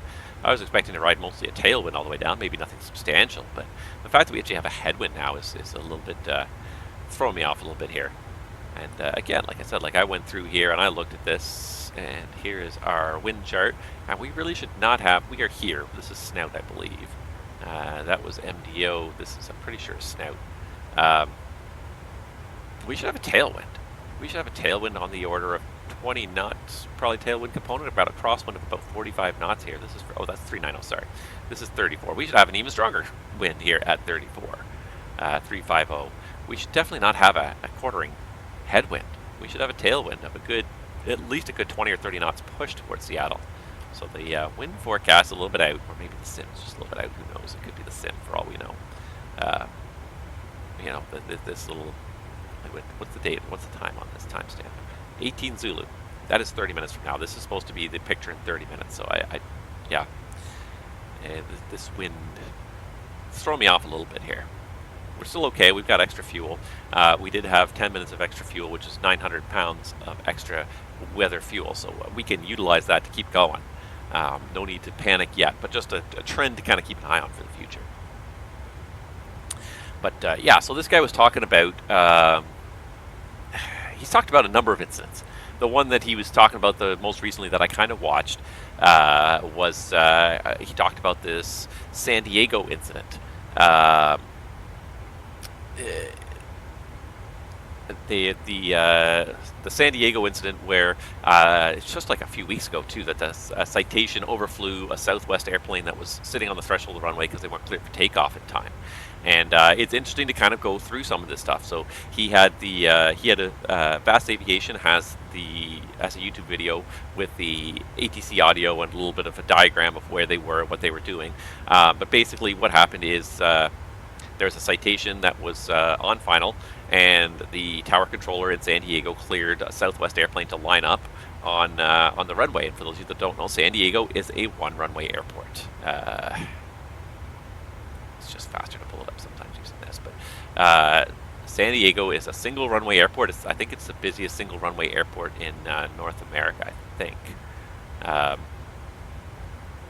But yeah, just one runway. So what they had done was they were operating runway 27. The Citation had turned final on the, what were they? I think they were on the RNF Yankee 27, I think was what they were. So, but they were about a 5-mile final. They were cleared to land, told that there'd be a Southwest airplane in position, and it was about I think it was about 800 or 1,000 feet broken, so they couldn't see the runway, they couldn't see the airport. They were in and out of clouds on this approach. They definitely needed the approach to get to the runway. They were in and out of clouds. It wasn't hard IMC. It was ceiling was around 800 or 1,000 feet, but they couldn't see what was going on at the airport. But they were listening, so they heard the Southwest airplane go to position. That's the wind we're supposed to have. It's a 42 knot tailwind. Saw that big spin there. So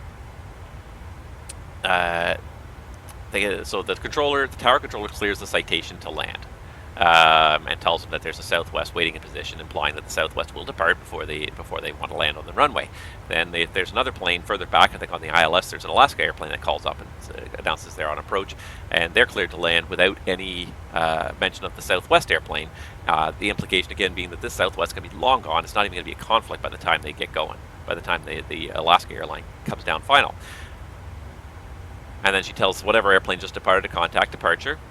And then she starts talking to somebody else then she starts talking to somebody else who cleared the run. No, so she starts talking to somebody else who cleared the runway, told them to taxi the gate. Then she starts talking to somebody else, amending their departure clearance.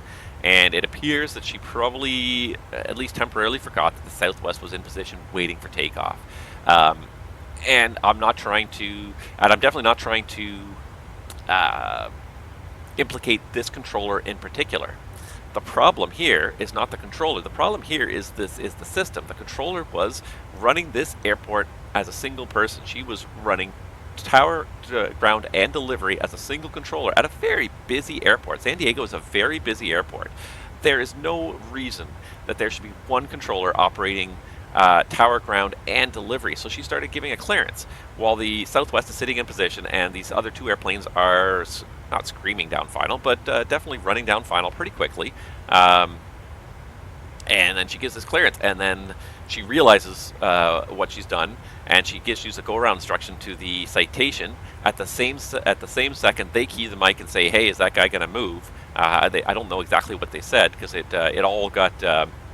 You got all radio interference, but you could hear just the tail end of her transmission, and then nothing happened for about another 10 to 15 seconds before she issued the instruction again, and then they did the go around. But by the time they had started the go around, they passed about 100 feet over the Southwest 737 on final. So they just came trucking down final. They saw the situation was unfolding. They were ready for it, and that's the one kind of saving grace of this whole situation is that as pilots they were on it. They knew the situation that was happening before they even broke out of the clouds. They knew there was an airplane that was cleared to position. They were waiting to hear the takeoff clearance. They never heard him get a takeoff clearance. And like, what's going on here? And they queried the tower at the same point that she gave the takeoff that she gave the go around instruction, and they didn't hear it because they asked her at the exact same moment, which is of course an issue we have in the radio system we have in aviation, where it's a simplex system. Only one person can send a message at a time. If two people try to send a message at the same time, nobody's message gets through. So they did the go around, and then because Alaska's on short final, and now this airplane's doing a go around, she doesn't have any room to launch the Southwest, so she actually had them taxi off on Charlie 2 and swing back around onto Charlie 1 and get back in line to clear the deck so that the Alaska that's on final could land at least.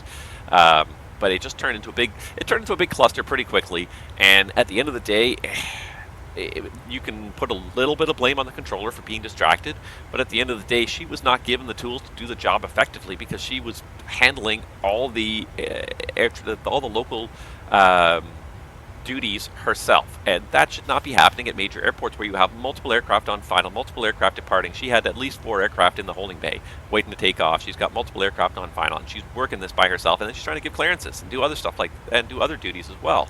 It's too much for one person. There is no justifiable reason why the FAA should be making one controller sit in the tower and do all that work, and that is the crux of the problem with not just the FAA. The FAA is not the only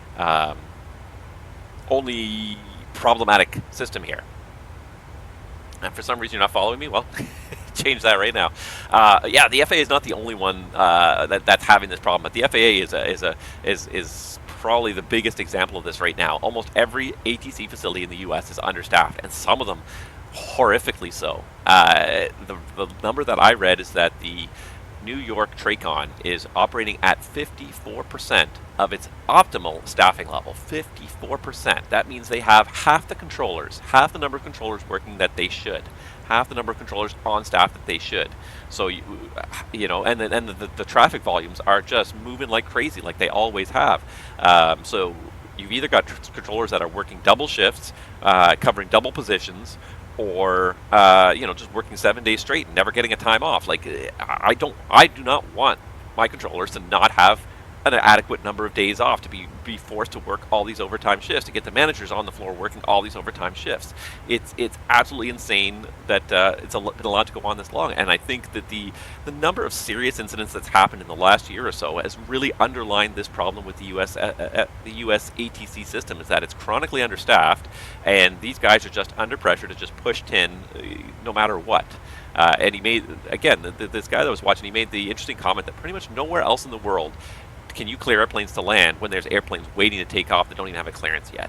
That's pretty much the U.S. is an outlier on this. Most other towers around the world, you will not be cleared to land until the runway is clear. If there's somebody taxiing to position to take off, you will be told you're number one and expect a late landing clearance or something to that effect. But you will not be cleared to land until that runway is clear, and you are the only one who has the right to use it. That's the whole idea behind the takeoff clearance and the landing clearance. But in the U.S., it's become this thing where they can turn around and they can, as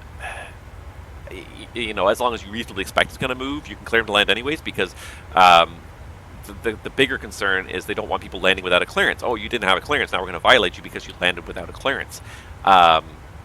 So rather than do that, we're going to clear you to land when you're 10 miles final, and there's 3 other guys who are still going to take off on that same runway. It's like it invalidates the whole purpose of even having a landing clearance system at this point. To me, like, why are we clearing people to land when there's obviously multiple conflicts? The whole point of the landing clearance, the takeoff clearance, is that runway is clear for your use and your use alone. Period. Nobody else is on it. Nobody else is authorized to use it until you've used it, finished with it, and pass it off to the next person. So in the US, the landing clearance has basically been it's become a formality rather than a safety tool, because they give it to you 10 miles final just to make sure it's done. Oh, we did clear you to land, right? Yeah, we cleared to land 17 minutes ago. Perfect, great, you're golden.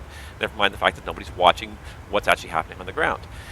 And it's a system that works okay, again, if the system's not overtaxed, but the system is overtaxed. These controllers are doing way too much with way too little.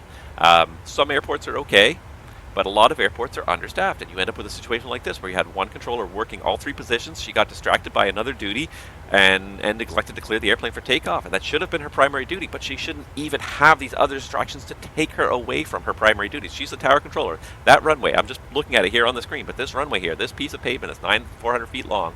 That's her jurisdiction. That should be the end of it. People taxiing on the ground here should not be her problem, as long as they're not crossing that runway. People asking for clearances before they push back off the gate, that should not be her problem. That should be another controller in the tower, in the cab, working with them. But most of these facilities are understaffed. You get one person call in sick, and the whole thing falls apart. There probably was a second person scheduled, but they just didn't show up because they were probably called in sick. Or right now it's vacation, so it's summer, it's vacation season. You have enough to have 3 people on shift. One guy's on vacation, one guy calls in sick. Now you got one person in the tower. They didn't really fire most of the controllers. Some controllers got laid off. Most of the FAA held on to a lot of them. What they did was they encouraged the early retirements, which was a problem.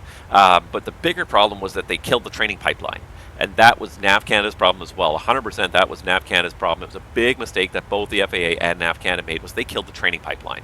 They had people in the training pipeline. They had people that were getting close to being full certified controllers. Oh shoot, look, travel's completely collapsing.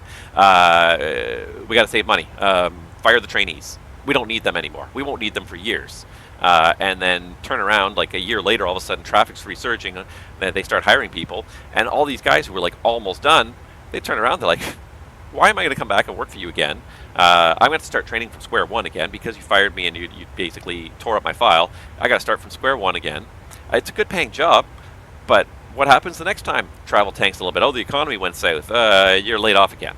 Once burned, twice shy. Most of these guys that walked in the door and got half trained, probably, I think the majority of them probably did not reapply again. Now I want to go through all those hoops again just to do this job. So then you're searching for people. It was the training pipeline, but yeah, it's scary out there. The management, it's not a it's not even a facility level problem. It's a national problem for both the FAA and NAV Canada, and they can't attract people and train people fast enough to get enough people in the tower to handle the traffic. But they don't turn down the traffic. They just say, okay, well, we'll put in a ground delay program, and you guys will just work hard for an extra 10 hours today instead of the rush hour only being from 4 till 7 p.m. Well, we're going to tune down rush hour, but it's going to go from 3 p.m. till 10 p.m. When everybody else goes home, and there's one guy left in the tower picking up the pieces at 10 p.m.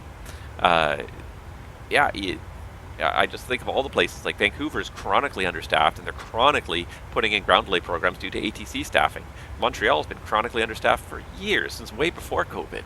And nobody seems to be big on trying to solve this problem of getting enough staff in there to do it. Like, imagine flying this airplane single pilot. Imagine flying a 737 single pilot because we couldn't hire enough staff. So you're just going to take it solo today.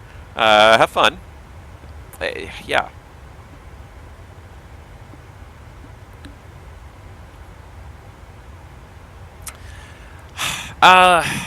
Yeah, so George Spartan says, I've wanted to join the Montreal FIR in real life for years, knowing this makes me think that at any point in time I could get laid off or moved, meaning if I don't have backup plans, I'm screwed.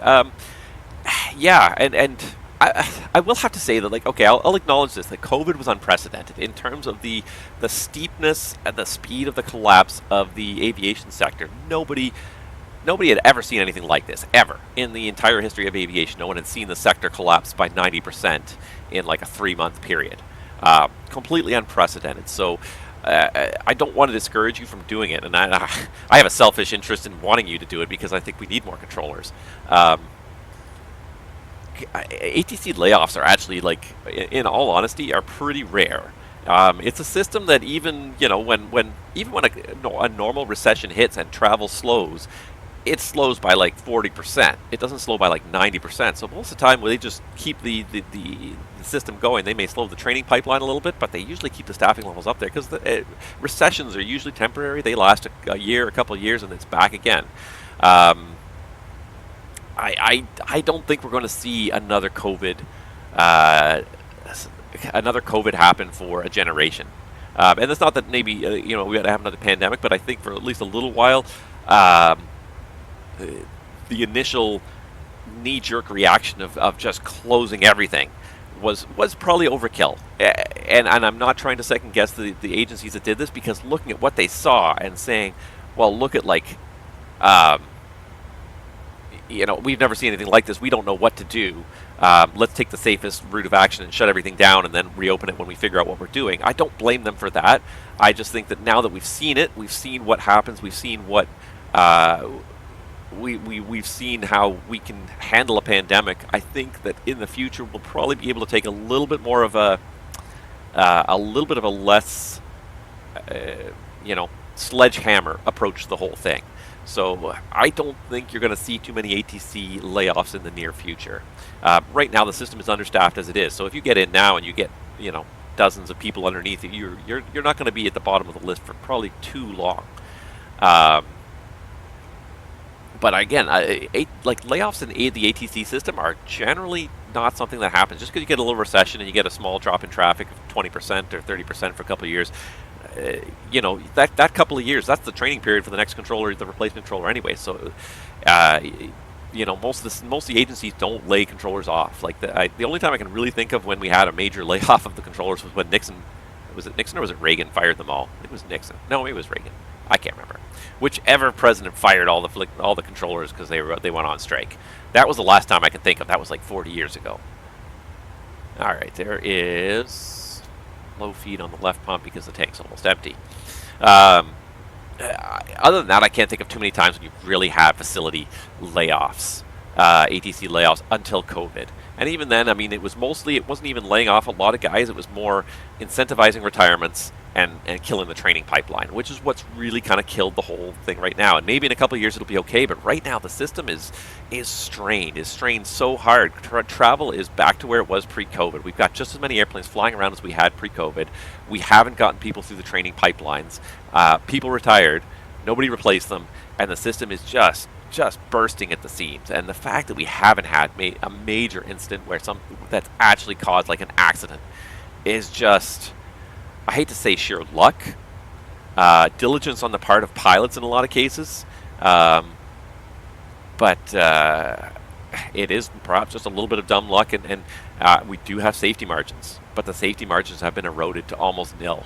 And that's the part that scares me, is just watching these safety margins get eroded. Like, you've got to be attentive at all times as a pilot. You've got to be ready for these things. Make sure that that if something slips through the cracks in the system, you're ready to stop to catch it before it becomes a major incident. And in this case in San Diego, the citation pilots did kind of play their role. They were listening. They knew that Southwest airplane was on the runway waiting for takeoff clearance, and they never heard the takeoff clearance, and they asked. And I think they were already in the mindset of getting ready to go around before she ever ordered it. They were ready. They probably broke out of the clouds. They saw the airplane sitting there, and I think the one radio call that got blocked was they basically asking, like, is he going to start rolling? Because if he's not going to start rolling now, we're out of here. We're bailing. We're not sticking around for this. And that's been the case several times. There was another similar example in Minneapolis that happened not too long ago, and airplanes started rolling down the runway on the takeoff roll, but the aircraft on file was too close behind, so the go-around instruction was issued, and they overflew the airplane on the takeoff roll by like a couple hundred feet, and maybe a couple hundred feet of lateral separation, and they turned in front of the airplane that was departing. There was some miscommunication. It's a little bit scary out there right now, and it's a North America wide problem. It's not just a U.S. problem. Canada suffers from similar problems. A lot of these places are overworked, and these controllers on the front lines are doing fantastic work, but they're doing way more than they should. They have way too much going on. They're being distracted with way too many things that they should not be distracted with. Running multiple positions, parallel runway airports that should have a tower controller dedicated to each runway, and they've got one guy doing both runways. So he's constantly spinning around, looking at this runway, looking at that runway. Okay, you're clear for takeoff. Okay, you're landing. You're rolling off the runway. Okay, call ground now. Okay, that guy, contact departure. Okay, next guy is on fire. Like, they're doing too much work, and they're pulling it off, and they're just barely pulling it off. But it's worrying to be out there and see this on a day-to-day basis. It really is. Overworked controllers that are just doing too much, have too much on their plates, and I hate to say that it's only a matter of time till there's a serious incident, but it feels like that some days. Looking at the number of close calls in the U.S. in the last 12 months, I think it's very symptomatic of this system that is just at the breaking point.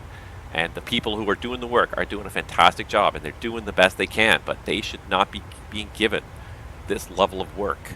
There should be more people to handle the workload to make sure that it's shared safely. Anyways, I think I lost most of my viewers for that, but it's a long rant, but it was it's a problem I see out there all the time, and it's not getting any better right now. I think there are people in the pipeline, controllers, trainees in the pipeline, but it's not an easy process to get through. There's a huge washout rate, and in the meantime, everyone's just accepting that this is just the way it's going to be. These controllers are just going to work that much harder because we can't slow the number of airplanes down. We can't restrict the number of airplanes flying to these airports. Maybe it's time to start thinking about this on a wider scale. Look at the capacity of these airports and really start restricting the capacity. And not just on a daily basis with, now we got a ground delay program today for Newark again. We're doing 34 arrivals per hour or 28 arrivals per hour or whatever. But look at the overall airline schedules and say the system is not equipped to handle this. It's not equipped to handle this right now. Maybe we need to have more slot-constrained airports and reduce the number of slots available at these airports among all the airlines, because it's just the system is at its breaking point. SR-71 coming from Amsterdam to Ottawa doing 1,840 knots. I am not doing 1,840 knots. I did get my tailwind at least, so we are doing at least 480 knots. As long as he can stop that thing on the runway, that's the important thing when he gets there. They probably have no fuel left in the tank, so it should be pretty easy, I would expect. What else? I was reading some of the other stuff he talked about, and there was some interesting stuff. There was another NTSB report regarding There's another NTSB report regarding the incident in the Challenger that took off out of, I can't remember if it was Windsor Locks, it was somewhere in the northeast, and they landed at Windsor Locks. And they had the passenger that was fatally injured by it was originally classified as a turbulence encounter, and it was not a turbulence encounter when you go to the actual NTSB reports. It was actually a series of problems that created a really bad situation. And it's interesting, again, to sort of go back and look at the chain of events that led to this. So the aircraft in question was a Bombardier Challenger being operated as a private aircraft. So it wasn't being operated under a charter certificate, but was being operated as a private aircraft. And when they went to depart, the crew was diligent, but not diligent enough. And so they went to depart on their flight, and they got up to whatever the speed the cross-check is supposed to be done at. So I don't know in the Challenger if it's 80 or 100 knots. I assume it's probably about 80 knots because they reached a peak speed of 104 knots and rejected the takeoff because on the FO's airspeed indicator on their instrumentation, they had 2 knots. They had no speed showing. The captain had 100. The captain, I don't even know if the call got made because the captain probably looked down and said, "Hey, why did you not make the call at 80 knots?" And the FO probably there was probably a momentary dialogue in the flight deck of, "I don't have airspeed indication." The captain probably had to glance over because the captain was the PF that day. Probably had to glance over and said, "That's right, you got 0 knots aboard the takeoff." So they reached a peak speed of 104 knots. So my guess is that at about 80 knots is when this conversation probably occurred. A couple seconds lag time, and then they board the takeoff. So they boarded the takeoff, they shut down the left engine, the FO got out, went around the nose, had a look, and sure enough, the pitot cover was still installed on the FO's pitot tube. You know, it's not something that's, you can't say it'll never happen. It perhaps speaks to being rushed and not diligent in their duties. The one thing is they were diligent about the airspeed check, so they caught that, and unfortunately it caught them and prevented them from having this major incident. So before this major incident happened, they'd already had an issue. They had the pitot tube did not read properly, and so they went and they resolved the issue. They closed, the guy got in again, they closed the left door, they fired up the left engine, and they went back to the runway to take off again. On the second takeoff attempt, after they started rolling, they realized that the V-speeds were not in the aircraft, that there were no V-speeds on the speed tape at all. And this is not really totally unsurprising. A lot of times when you reject a takeoff in a lot of these electronic airplanes, they'll drop the V-speeds after a certain period of time. I know on one aircraft I flew, it was 2 minutes. And it was funny because every time we'd be in the simulator, if you do a rejected takeoff, you're like, okay, we have 2 minutes to do another takeoff roll. If we don't start rolling within 2 minutes, the speeds are going to drop, and then you're going to sit here and wait the 2 minutes. So we'll do the rejected takeoff, and it'll be the super quick. Okay, reposition the runway, get everything reconfigured. Get the engine masters back on, get the engines restarted, and go again before the speeds drop. Or else you sit there and you wait for the speeds to drop. You wait specifically that 2 minutes. So. Probably in the length of time it took them to get to the runway, the speeds must have dropped. So there was, again, a bit of a lack of diligence to recheck that everything was there. They just said, hey, we're going to do the same takeoff we just planned on doing. Everything's still in the box. We're good to go. They didn't look. They may not. I don't know if it's on the checklist on the Bombardier like it is here on the 737, but they may not have. It may not have been on the checklist to check it, or maybe they didn't run the takeoff checklist again. They just said, yeah, we're good to go again. Nothing's changed. We just turned the engine off, turn it back on again. But the trouble with these electronic airplanes is you get all sorts of things like this. You get all sorts of issues when you start to get the computers don't follow the normal path. So there's a set path that the software engineers have devised. This is what happens in a normal flight. You're going to go from the pre-flight to the taxi to the takeoff to the climb to the all these phases kind of. All these phases are sort of conducted in the same order every time. So. The computers are used to processing information in that certain order. Doing a takeoff, rejecting a takeoff, shutting down one engine, restarting the engine, then doing another takeoff is not part of that normal flow. So you've got to ask yourself, like, are the computers gonna register this properly? Are they going to sequence properly to the next sequence of events? And obviously, something didn't sequence properly because they lost their V speeds. But that may not be the only issue that you run into with a lot of these computers, with a lot of these complex, highly computerized fly-by-wire, and even not fly-by-wire, but just highly complex EFIS, augmented flight control systems.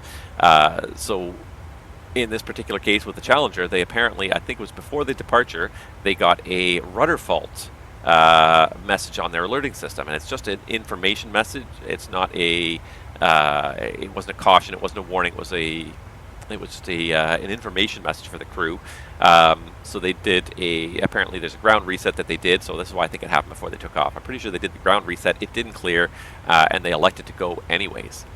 The second you start to see that sort of thing, especially after you've done something unorthodox, like you shut down the left engine and you restarted it, you had an airspeed split on the takeoff roll, so the computers knew something was wrong. This might be one of those occasions where, yeah, you're under a lot of time pressure to go. It's charter flight. The passengers are literally staring right at you, wondering what you're doing, why you rejected in the first place. And you're trying to wipe the egg off your face from realizing the pitot cover was still stuck on the pitot tube. You kind of feel like we got to get going here. There definitely must have been quite a bit of pressure on that crew. The second time they're getting ready to go, like, oh, now we got a maintenance fault. What's going on? To just go. But that maintenance fault was probably just really the beginning of the computers not adding up. Something between the different computers was not adding up. That was probably what triggered that fault. And especially because, again, they followed a very unorthodox flight routine of start an engine up, do an attempt to take off, abort, shut down one engine only, and then restart the engine and redo the takeoff again. There's a good chance that the computers did not like that strange out-of-sequence set of events. So these guys did the takeoff. They realized on the takeoff roll the V-speeds were not there. The captain remembered the rotate speed from before. They'd briefed them. They'd spoken them all aloud a couple times. So he recalled the V1 and the rotate speed. So they just simply rotated normally at the memorized speed, and they got going. And they got underway, and then at about 6,000 feet, the alerting system started to go a little bit, not haywire, but the whole bunch of messages started to come up. A whole bunch of flight control related messages started to come up. There was something regarding the stab trim. There was at least 3 different messages that came up regarding the flight control systems, all around the same time, all about 6,000 feet. So they've been airborne for a couple minutes, and all of a sudden now we're starting to get all these messages. The first thing, just to go back, is you got to ask yourself, like, what triggered all these messages? And this was a preliminary report. It wasn't a final report, so you can't say for sure what triggered these messages. But the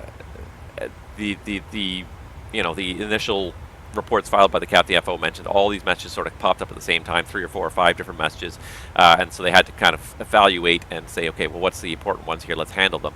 The unfortunate side effect of this is, like, maybe if we'd sort of stopped and really kind of done a hard reset on the airplane after the abort and the airspeed split, maybe we would have not gotten all these computer messages. That's kind of a little bit of idle speculation, but knowing the way these computerized airplanes function is not idle speculation. It's pretty realistic speculation. A lot of these airplanes, if the computers don't boot up in the right order, they get mad.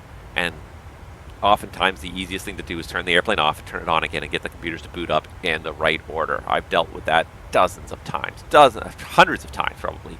Have you tried turning it off and on again? No. Power the airplane off, power it back on again. What did you power it on with before? You powered on with the GPU? Okay, do the APU this time, because maybe the GPU is not put out enough voltage. It's not making the computers happy. Like, we do that all the time, because these computers, I hate to say they're temperamental, but like I said, if they don't start talking to each other all in the right order, they tend to get these little quirks and everything.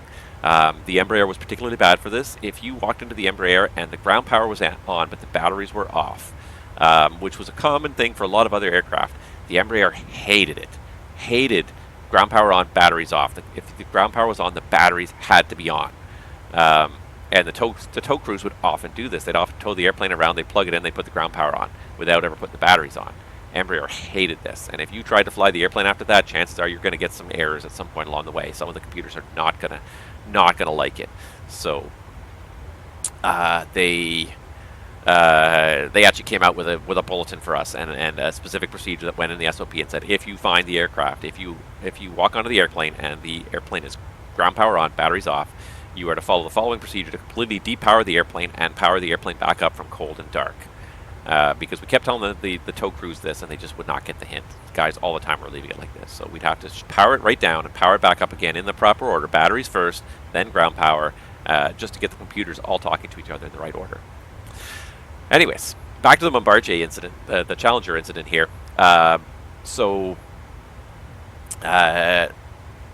They had these stab trim issues. The captain called for the FO to read the QRH. The captain called for the FO to read the QRH for the stab trim message, which he considered to be the highest priority. And the first thing on there was to turn the stab trim switches on the pedestal off. So the captain, of course, was still flying the airplane on the autopilot. He was expecting that once you turn the stab trim switches off, the autopilot's going to disengage as well. So he looked down and acknowledged, and the FO split them off. And the second he did that, the airplane went into a crazy couple of oscillations. It immediately pitched up, and I can't remember what the number was, but it went to over 3 Gs of positive acceleration in this incredible pitch up. And then almost immediately went into a negative 2.5 Gs back the other way, back down again before it went into a positive almost 4 Gs up on a third oscillation. What exactly happened there still has to be determined, whether it was the airplane was out of trim, the captain wasn't ready for it, but then he over-controlled to try and get it back under control. Like 3 to 4 Gs in an airplane is an immense amount of force. Absolutely, it's pretty much just pushing. Most commercial airliners are usually certified from -1 to 3.5, 3. So you're already pushing the airframe of the aircraft beyond its limits. The acceleration was so rapid. And this was what caused the injury to the passenger in the back. The fatal injury was these repeated decelerations. Because you think about that, 3 Gs. Think about a roller coaster usually puts you through that. Imagine being on a roller coaster without being strapped in with a seatbelt. As often happens on the business jets, there's a good chance the person did not have their seatbelt fastened, or maybe didn't even have it fastened tightly. They may have gotten up to move around the cabin at that exact inopportune moment. Usually the rules about getting up in the cabin are a lot more loose when you're sitting in a business jet than they are in an airliner. 3 or 4 Gs, you are being thrown to the ceiling, back to the negative 2 Gs. Sorry, 3 or 4 Gs, you're being thrown to the floor. Negative 2 Gs, you're being thrown to the ceiling. So there was no turbulence involved. It was completely induced by the failures in the aircraft, by the flight crew potentially, that may have caused this injury, reacting to the situation they were presented with. They of course, once they found out that someone was injured, they elected to return back immediately for a landing, and that was sort of the end of the incident. What's even interesting in the preliminary report is not the CVR, but the FDR, the flight data recorder, switched off during the incident. Apparently it has a G switch in it that deactivates the FDR when it encounters a certain high G force. The idea being that if it impacts the ground hard enough, you want the FDR, if there's still electrical power in it, to stop running and preserve the data. So they pulled enough of a G force on the aircraft that they triggered the FDR, thought that the aircraft had crashed, and stopped tracking the aircraft, stopped tracking the parameters, and stopped recording.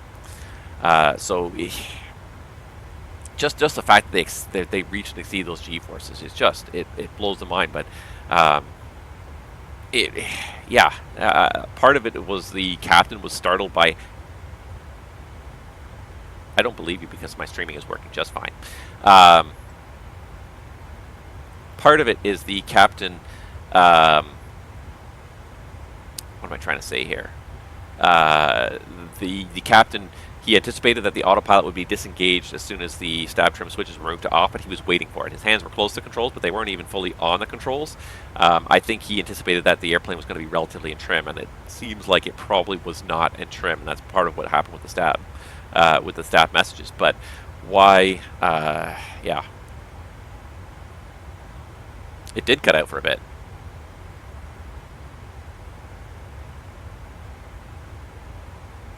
Okay. It's funny because it doesn't even show anything is dropped. It looks like it's still streaming just fine. But thank you for that. Yeah, looks like I lost my internet for a moment here. I'm just going to try and load a web page on my other computer just to make sure. But it looks like my Twitch stream is even still running here. So if it dropped, it was only for a couple seconds, I imagine. Whatever. Netflix, just something. Just show me. Yeah, okay. No, it's working there. So any second now, it's going to come back here.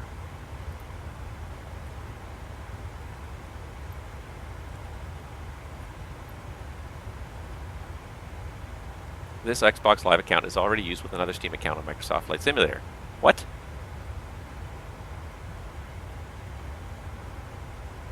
What? Okay, that's new. Interesting. That's new. I'm going to guess that maybe it thinks that there's two accounts connected now because it reconnected too quickly. That's interesting. All right. I want to kind of just reset my online data for a second here. So I'm just going to do this for a second here. If I can find. All right. I'm just going to take you guys off for a second here. Just going to go and try and turn the data streaming off and back on again and see if it will reconnect. No, it won't even let me because it says that, yeah, I am apparently doubled. And that annoys me because then we're going to lose access to the good scenery. I'm afraid if I sign out, though. Huh. Yeah, it's not even allowing it because of that. Okay, well, we'll come back for a second here. And let's do some research into this.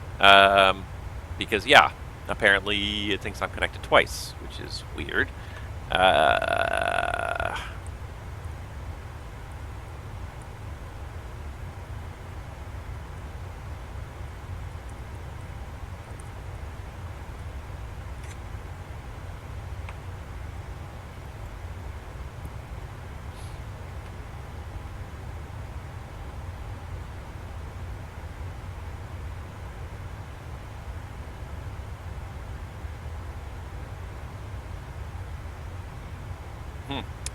Yeah, apparently I may have to actually contact support to get live access back, which probably means I'm not going to get any satellite imagery when we land in Seattle, which really kind of ticks me off.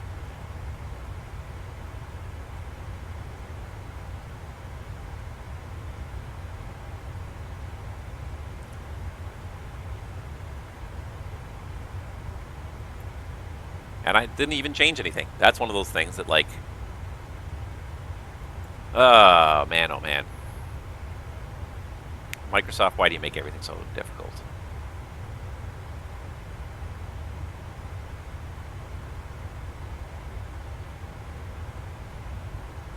I didn't even do anything. I haven't even logged into another account.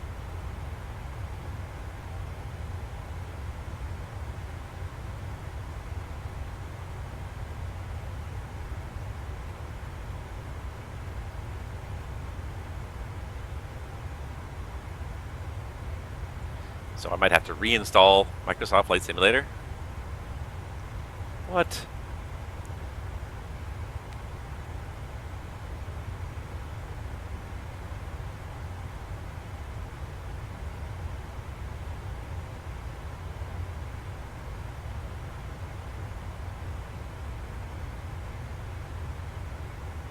Because I've never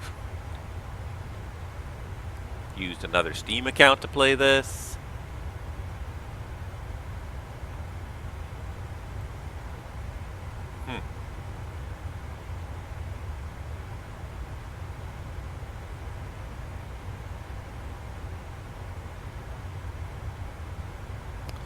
Anywho, sorry, I'm sitting here. This is not very exciting while I try to stream this, but I've never seen that error message before. And, yeah, unless someone has broken into my Xbox account, which is possible.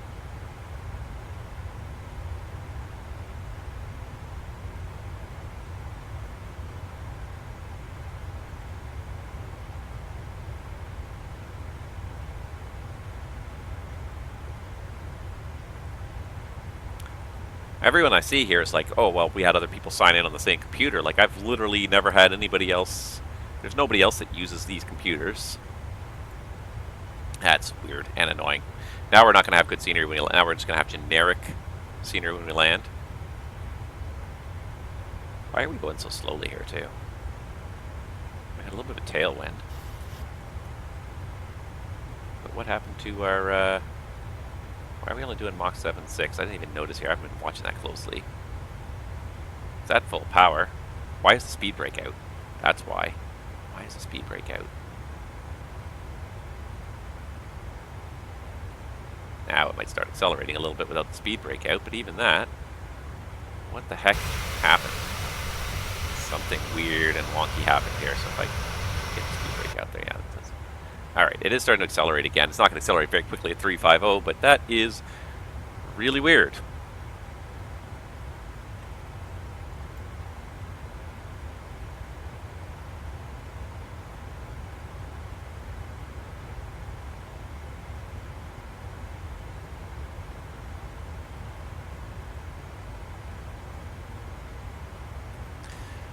Alright, it's always possible someone's hacked my account while I'm online.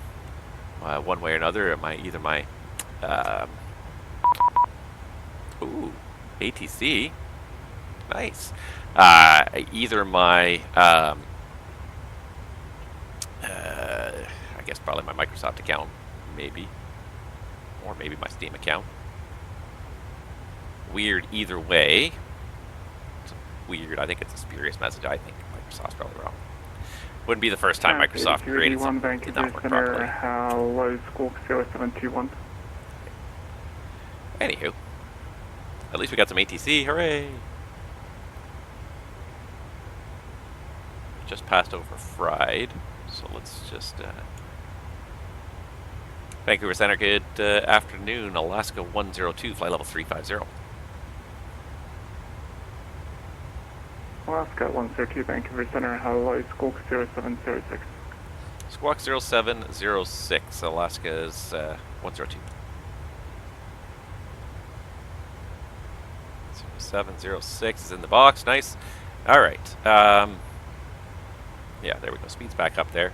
So I was looking at Fried, where's my...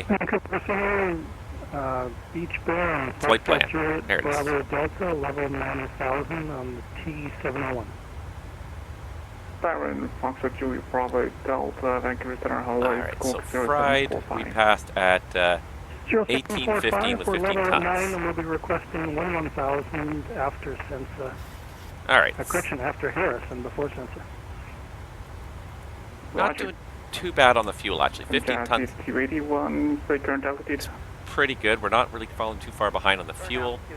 And we're 1 minute behind, which is where we were before, so we're pretty consistent now. Now that we've got the correct winds, I don't know how long those are going to last if I'm not allowed to have access to online 281, Roger, services. But your flight altitude is flight level 300. Would you like to climb to 330 or descend to 320?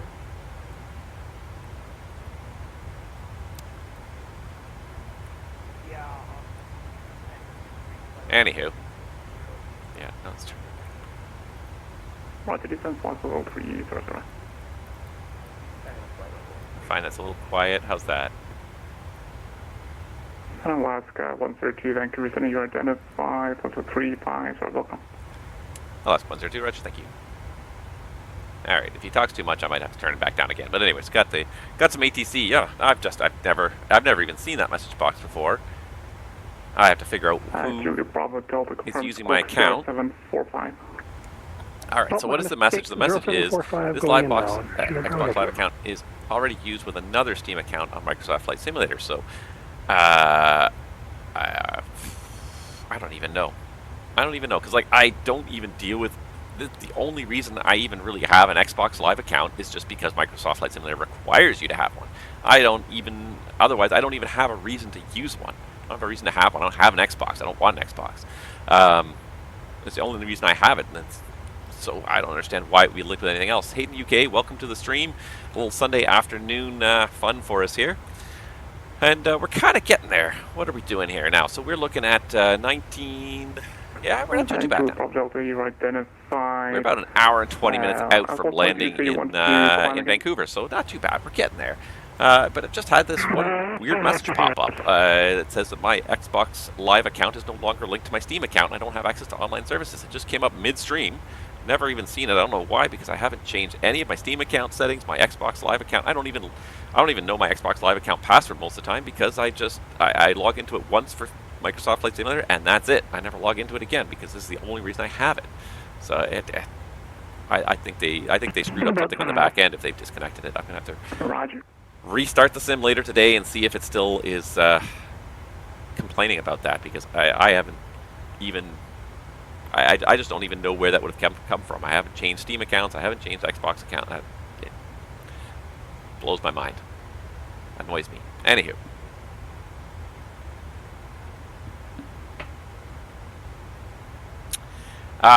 What else? So I've talked about a whole bunch of incidents. I think I've probably incidented myself out here.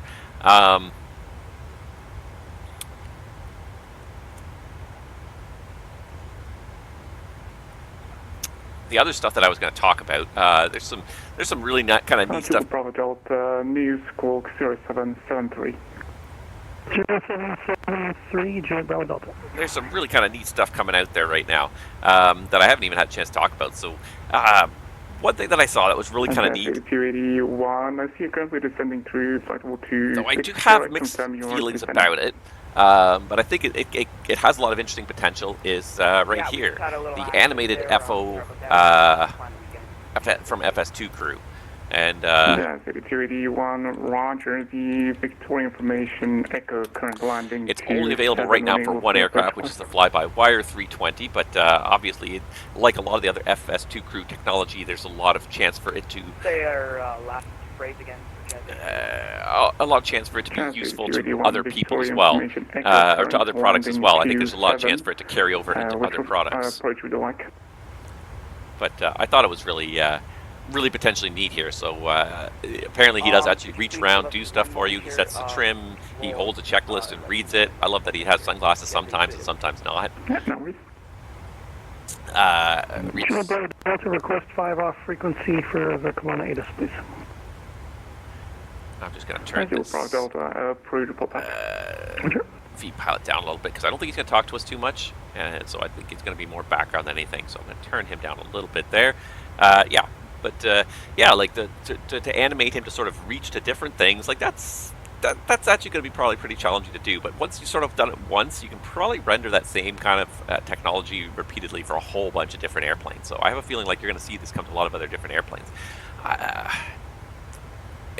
Again, it's neat technology to kind of fill that seat and not make you feel like you're alone up here. 8281, when ready, descend. I just wonder if it's going to be worth it. 127 Hong Kong dollars is not the correct. It's on sale, 15 euros. 20 euros was probably pushing it for me, and I find that FS2Crew always does kind of like, to me, they kind of price a little high to begin with. Most of their products are usually very worthwhile when they're on sale. Full price, I find some of them are worth it, some of them not so much. And this is one that I'm going to debate. I might get it just to kind of see what it's like. I don't fly the fly-by-wire A320 really ever, so it's not one that I'm probably going to use too much. So with that, I don't know that I'm going to get much use out of the virtual FO for this particular product. But if it comes into the 37, into the Phoenix, I probably will consider picking up one of them just to try it out, just to see what it's like, see if it's really worthwhile, maybe give you guys a good review, because I feel like I could use it. The trouble is, I do have worries about the performance issues, because performance is a little bit tight on my computer to begin with, so adding a whole fully detailed, rendered, textured person with all the polygons that entails, that could start using up things pretty quickly, and especially when you start animating it, he starts moving around the flight deck, and he doesn't have to do a lot of moving necessarily, but to go do different switches and stuff like that, and that could start to tax you pretty quickly. It's a neat gimmick though, like I like it. I really love FS2Crew as a whole, as a concept. It's just a voice-activated FO that listens to you, does what you ask. I think it's a great system. I really do, and I've really enjoyed using it. And I made good use of it in these airplanes. It helps get things done more quickly, more effectively, more realistically. I feel like it's a realistic way to interact with the sim as a whole. Sometimes asking somebody to do stuff for you instead of just always doing it all yourself. That's not realistic in an airliner like this. You share the workload, so asking somebody to do things for you sometimes to set altitudes and headings and whatnot is very reasonable and realistic, and a great way to interact with the airplane, especially when things are kind of happening quickly on final. You're asking for gear down and flaps and set V speeds and everything. You can ask somebody else to do that. It's great. And I think adding the animated FO, I think it's a fun idea, and it definitely, I think it'll make it feel less lonely. It'll feel like that guy that you're talking to, that voice that you hear in the headphones, is actually somebody out there. So I think it's a very reasonable product. I think I might give it a try when it comes to one of the airplanes that I enjoy. I just, like I said, I don't fly the Phoenix A320. Do you know of any program that will teach me how to land? I don't have a clue.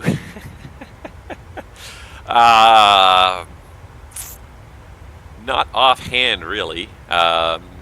Landing is just it's one of the toughest parts of flying because it's about 70-75% skill. I think you gotta have the background understanding and knowledge, but you only get good at landing an airplane by doing it. Contact terminal 13.6. That's Sandspit right there. Let's do a quick little position time check. Yeah, you really only get it's a skill, and it's not something that the sim is good at teaching you, because so much of it is 1826 and 13.8. 1826, 13.8, and still down a little bit on the fuel. We're in the right ballpark. We're supposed to be burning a little bit of extra fuel, so we're doing okay. We're still 2 tons above the minimum of 11.8, so we're doing okay. We're also getting pretty close. There's nothing like real world experience when you're trying to learn how to land an airplane, though. Like, the sim just will never really quite teach you how to land an airplane. It's great from a procedural standpoint. You understand the what to do, but the feelings you get in the seat of your pants are what really teach you how to land and how to handle a landing, and it's almost impossible to do just by taking in just the visual cues. You feel it in the seat of your pants, and you feel it before often the airplane tells you. Perfect example is landing dash 8s at the island in Toronto City. When you get this gusty wind, so anywhere between about 310 to 350 wind speeds in excess of 15 to 20 knots, as you're on final runway 26 at the island, basically all these corridors, all the roads in the city create these corridors, these wind tunnels in between all the buildings. So and they carry on south of the lakeshore. So what you find is that as you're flying, you've got all these kind of corridors. As you're flying along, you'll hit a wind, and then you'll fly out of the wind, and then you'll hit the wind again, and you'll fly out of the wind. So you tend to get this very kind of repetitive up and down as you get more headwind, and then the headwind disappears because you're sheltered by a building, and then you get the headwind back again. You get this kind of constant thing. And you need to react with power. The thing is, you don't. By the time you see the trend on the speed indicator, it's already too late. You've already flown through it and out of it again.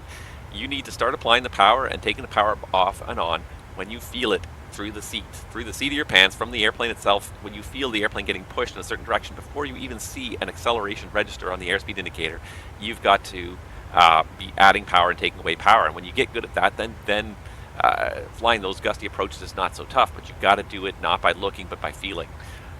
You won't get that flying in Microsoft Flight Simulator. No matter how hard you try, you will not get that feel. You can do a pretty good job, and you can generally kind of get the idea behind it, but yeah, it's almost impossible to teach someone really how to land an airplane without getting in a real airplane. That being said, I say take the 172 out, take one of the lighter airplanes out, and get used to that. Probably one of the best things you can do in the beginning, if you really want to kind of learn it, is go sit on the threshold of the runway with your airplane and just memorize that view. This is where this runway is to me when I'm sitting in the airplane on the runway, touching the pavement. I'll join you in a level D sim anytime. If only I could find one.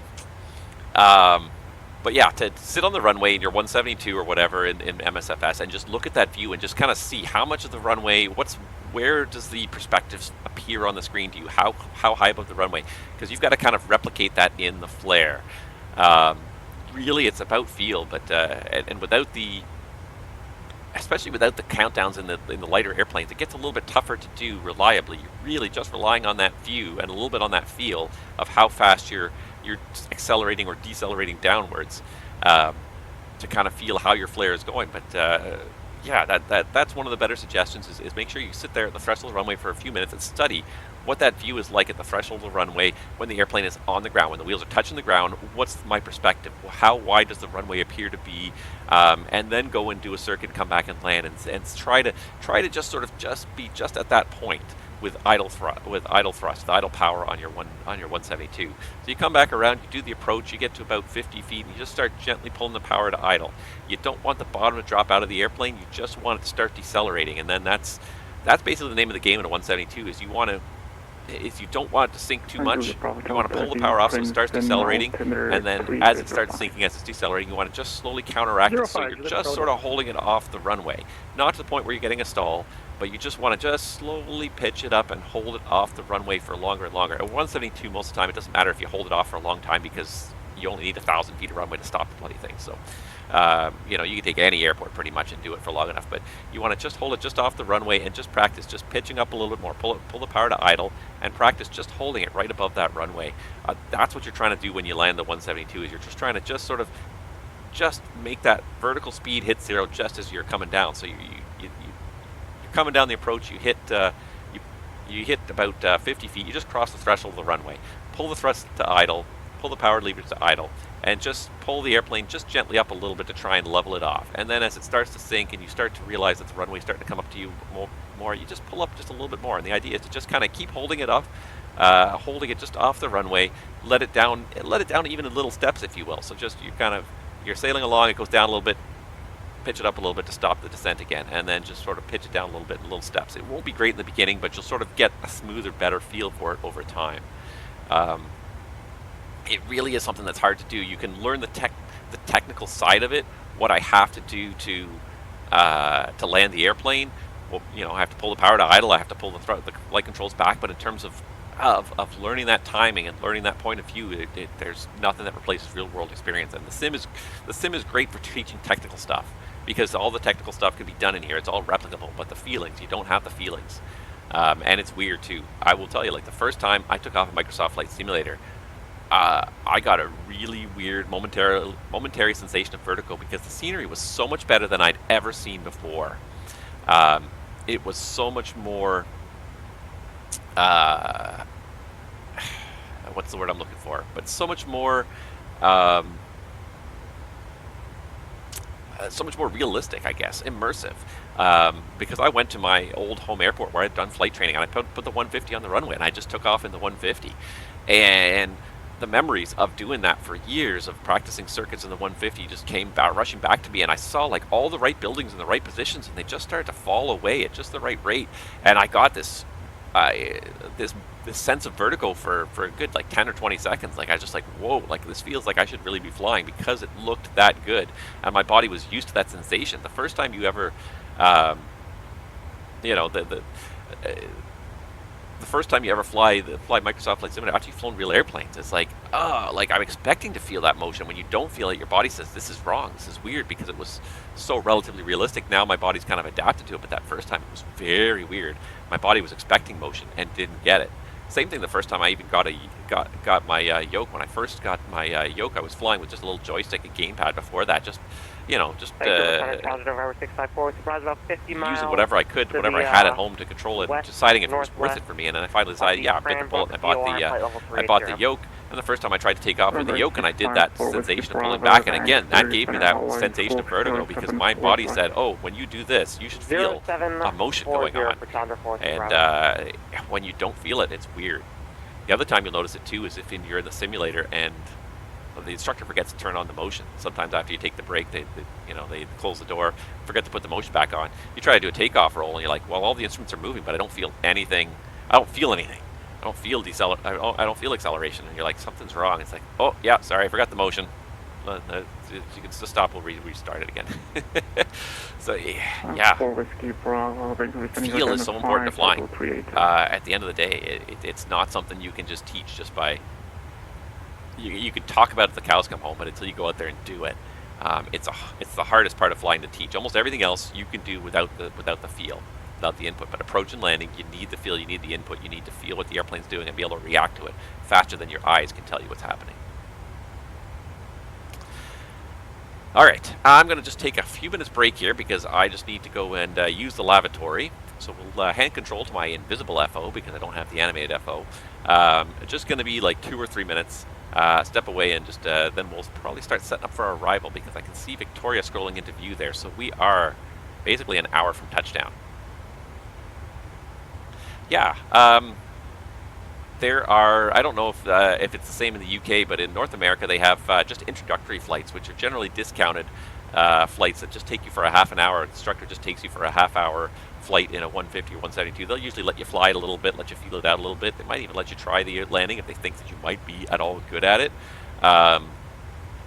with their hands on the controls backing you up the whole time. But I don't know if the same thing happens in the UK, but in the US they have intro flights. Usually they're discounted like 20 or 30% below the hourly rate, but that still puts it at like, you're looking at like $150 nowadays for one of those intro flights. But it gives you a good chance to really feel what it's like to fly an actual airplane.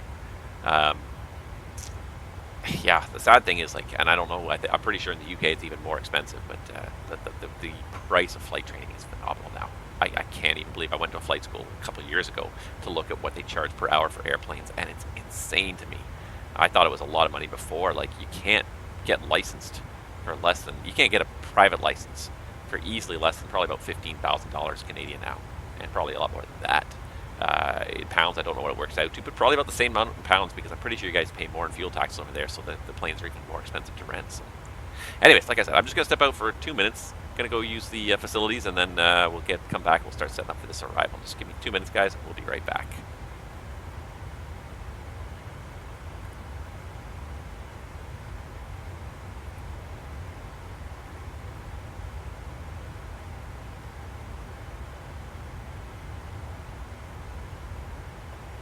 For Whiskey Bravo, New Squawk 0777.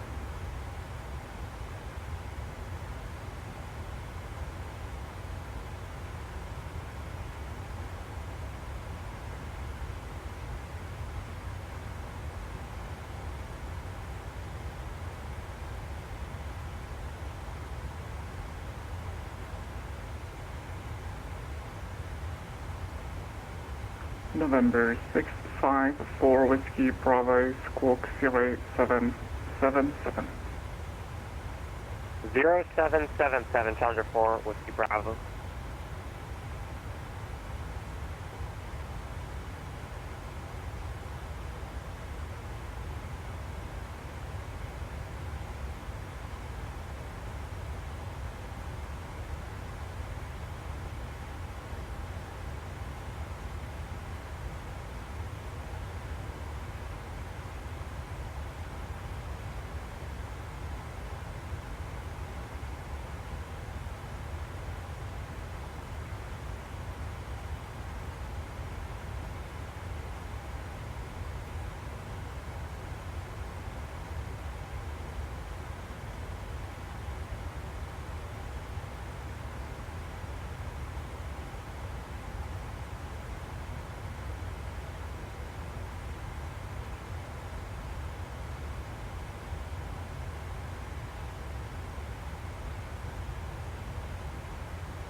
And I step back in the flight deck, and we're already overspeeding because I just saw that wind bump. I sat back down, of course. Never fails. And I'm just having a quick thought here. Just going to look and see if I got any messages from Microsoft potentially, or Steam about my account being changed or anything. Nothing. I think that message I got was a glitch. I think something glitched on the account. Maybe because we were momentarily disconnected from the internet, and they think I was trying to reconnect from a different account, but it was the same account. Identified. Welcome. Anywho, yeah, something went weird with my internet for a second, and I think that might have been what triggered it. So I think what I'll do after this flight is I'll restart Steam, or yeah, I might restart Steam actually, restart the whole computer, load up the simulator, and see if it allows a connection. If not, then maybe I'll have to find some way to relink my accounts. As annoying as that is. Okay. Anywho, what are the odds we have some Seattle controllers online? Pretty minimal, right? I would generally say. Not anything against Seattle, but just the time of day. It's still just barely lunchtime in Seattle. So, no, nobody online in Seattle. So what we're going to do is we're going to pull up the real-world ATIS, and we're going to work off that. So real-world ATIS for... no longer need Anchorage. Now we need Seattle. SeaTac. 5 miles in haze and smoke. Well, when Hurricane Hillary hits, we won't need to worry about the smoke no more. 21 degrees. So ILS 34 left and 34 right, approaching Hughes, departing 34 right. So I'm gonna say, yeah, 34 left is the good bet here for arrival in Seattle. Love it. All right, it's pretty long runway. I'm not too worried about the distance here, so we'll go ahead with the flap 30 approach. And let's just go ahead and have a look at all the charts here and just see if everything is set up correctly here. Alright, so pop that open. I've flown into and out of SeaTac many times on the way to Alaska. I've never actually been to SeaTac. That's an airport I've never actually been to. I've been to it many, many times in the sim. Never actually been to SeaTac though. Let's see here. But I feel like I can find my way around pretty easily because I feel like I have a pretty a pretty good sense of SeaTac from having fake flown many times. Alright, so we're going to do the Mariner 7 from Victoria. Interpreted aircraft descend via Mach number until intercepting 280 knots. Maintain 280 till slowed by the star. Okay, so let's do that. So let's set this up. So target speed is not 330. We transition to speed 280 knots for the descent. So we got to set that up. So that's already set up in there. Let's check all the legs, make sure they're good here. So after Victoria, that's at or above 20. Roche, Bunner at above 12. No, what am I looking at here? Is this not the Mariner arrival, or am I looking at the wrong plate here? Hold on. YYJ. Oh, sorry. Yeah, I was looking at Vancouver. Sorry. Yeah, YYJ above 10. Orcus 280 above 17. Jigab.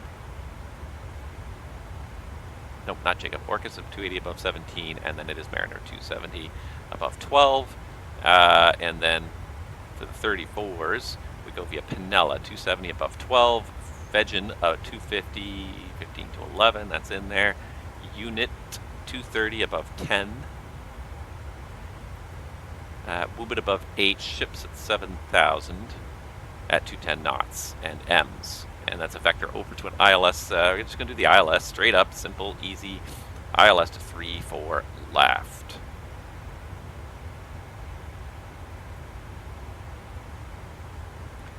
And I could add Sonder as a transition point here. So let's do that really quickly here. Just thinking for a second. ILS 3-4 left. We'll do the Sonder transition. Doesn't change anything except for just adds the Sonder above 6,000. Let's make sure they're all on there. Sonder is at 6,000. Hipro above 5. Josta at above 4. Glidesol Magellan 2,400. Proceed direct IGNAP. When ready, descend 9,000. Corona altimeter 300. 110. Okay, so we'll set that up in a second. Climb missed approach, climb left turn. 900 feet, climb left turn, heading 300. Outbound on the 310 radial to the Wexub intersection. 310 to Wexub. at or above 3,000, then climb to 5,000. Outbound on the Seattle VOR 310 rated, it's a low full, so we do Wexib and then low full at or above 5,000. Okay, we're going to need 110.75 and 344. 110.75.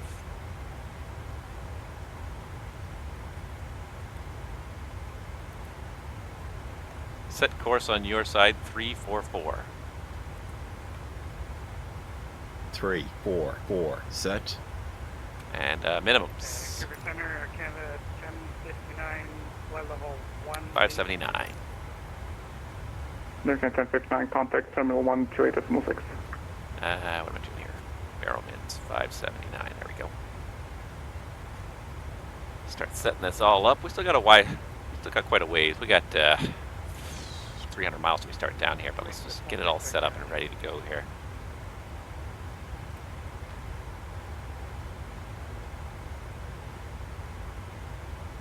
$579 Barrow, that's good. We got lots of people logging on here. We got a Vancouver arrival, a Victoria Tower. A little afternoon of control going on here. Or is it still morning in Vancouver? Hold on, what time is it? It's just before noon. It's going to be noon in 20 minutes, so just before lunch. I guess it's a good morning still to them. Not much going on in Seattle yet, but maybe we'll get some Seattle controllers. You never know. You never know. Alright, I think we got everything just about set up here. Before I do anything else, let's just check the NOTAMs and then I'll give you a briefing. Alright, so quick NOTAM check here for Seattle. There it is, SeaTac. Wildlife hazard coyote. Keep an eye out for the coyote. SID's not going to affect me today. ILS 34 left, missed approach. 2,000 heading 343. Then climbing right turn to 5,000 direct PA Evo VOR and hold. Alright, so let's see if I can reprogram this to actually meet the... Can I reprogram the...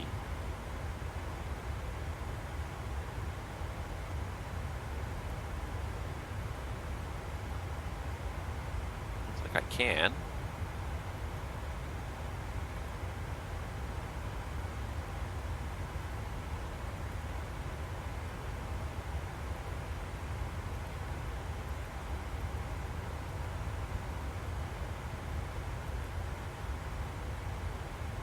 Julia Bravo Delta with reference to terrain down to 9,000. Can't delete the intercept leg. Okay, but I got pain in there anyway, so it should be pretty easy for me to offer myself pain direct. With reference So to it's terrain when ready, descend 2,000, and then direct pain. Down to 9 with reference. Alright, good to know. It's the kind of thing I would write down on a sheet of paper in front of me if I thought I was going to really need it. And that's really all there is to it. Okay, so slight amendment to the missed approach instructions. Otherwise, it all looks good. You have control. I have control. Are you ready for the approach briefing? Go ahead. Alright, so today we are doing...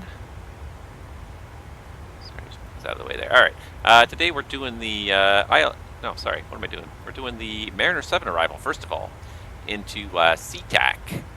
It's an RNAV arrival. We got the speed restriction in there. Turbojets descend via Mach number until intercepting 280 knots. Maintain 280 knots until slowed by the star. Lots of speeds on the star. Radar required, DDR, GPS required. RNAV 1 non-RNP aircraft. I expect radar vectors to final approach course prior to EMS. Yeah, and that's what we're going to expect. We're going to do a self-vector sometime between ships and the M's over towards the ILS runway 34 left in Seattle. At SeaTac International here. ILS 34 left, so 110.75, IBEJ 344. United 954, Edmonton is offline, service. Verify that's all set correctly. It is glide slope at Jalen 2400, the ILSDA of 579. Airport elevation of 435. We got 450 for the pressure altitude, that's good. And missed approach is modified. It's straight ahead 2,000 feet, then climb direct the pane VOR up to 5,000. MSA is highest east of the field, 6,400 feet. We do have terrain east of the field, and no special notes really. in the box is the Sonder transition. I'm not sure exactly what it's going to work out to, but we're going to do a self vector over towards final here. Get ourselves established on final RVR 2400 half miles. Supposed to be no worse than about 5 miles. It's a little smoky, a little hazy right now. It shouldn't be any worse than that. Landing runway 34 left, 8,500 feet. We'll take the first convenient right turn off the runway. I'm thinking I like to do auto brake 3. It seems to be the best one here. 2 just never seems to slow us down. Hoping maybe for Juliet. Might be a little bit of a strain, if not Echo. And then down Bravo into the apron. Have yet to decide what gate we're going to, but we'll figure that out in a moment. Let me just pull up. Make sure I have parking gates chart available to me here. Perfect. All right.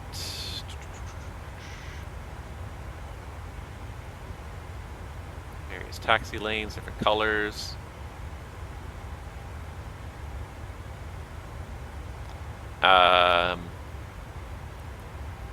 Yeah, so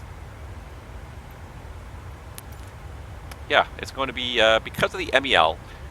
This is going to be a autopilot flown approach, but with the auto thrust off. So pretty much, I'm going to say at the point where we intercept the glide slope, or shortly thereafter, I'm going to disengage the auto thrust and hand fly the auto thrust from that point on to conform to the MEL.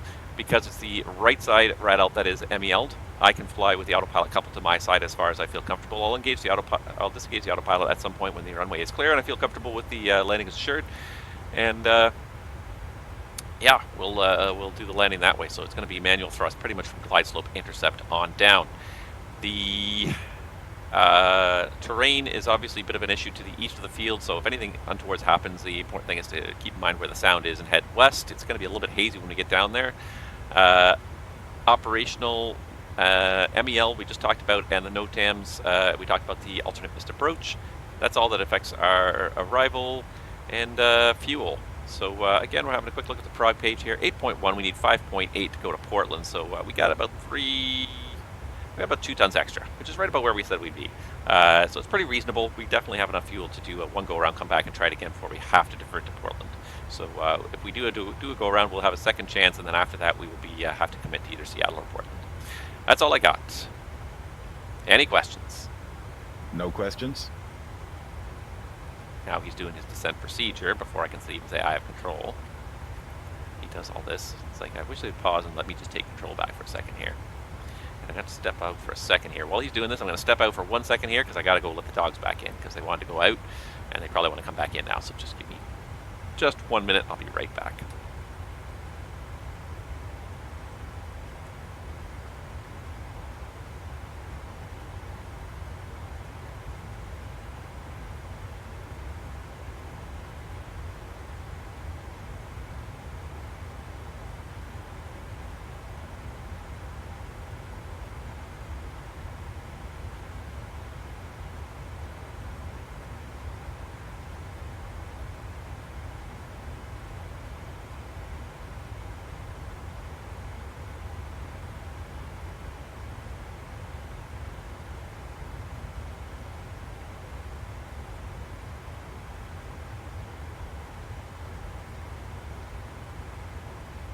All right, there we go.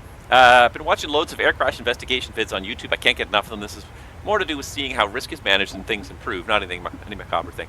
Well, and that is one of the biggest things these days. And I've noticed the terminology has really started to enter the lexicon, the flying lexicon, more and more.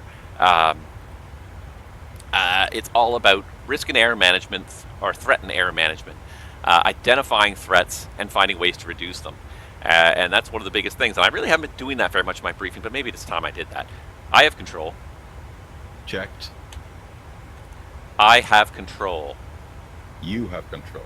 Descent checklist. Descent checklist. Pressurization. Landing altitude is 450 feet. Recall. Checked. Auto brake. Level 3. Landing data. VREF 146, minimums 579. VREF 146. No DH set. Approach briefing. Completed. Descent checklist completed. Yeah, I didn't set this stuff yet, so that's why he says I haven't set anything. So 579.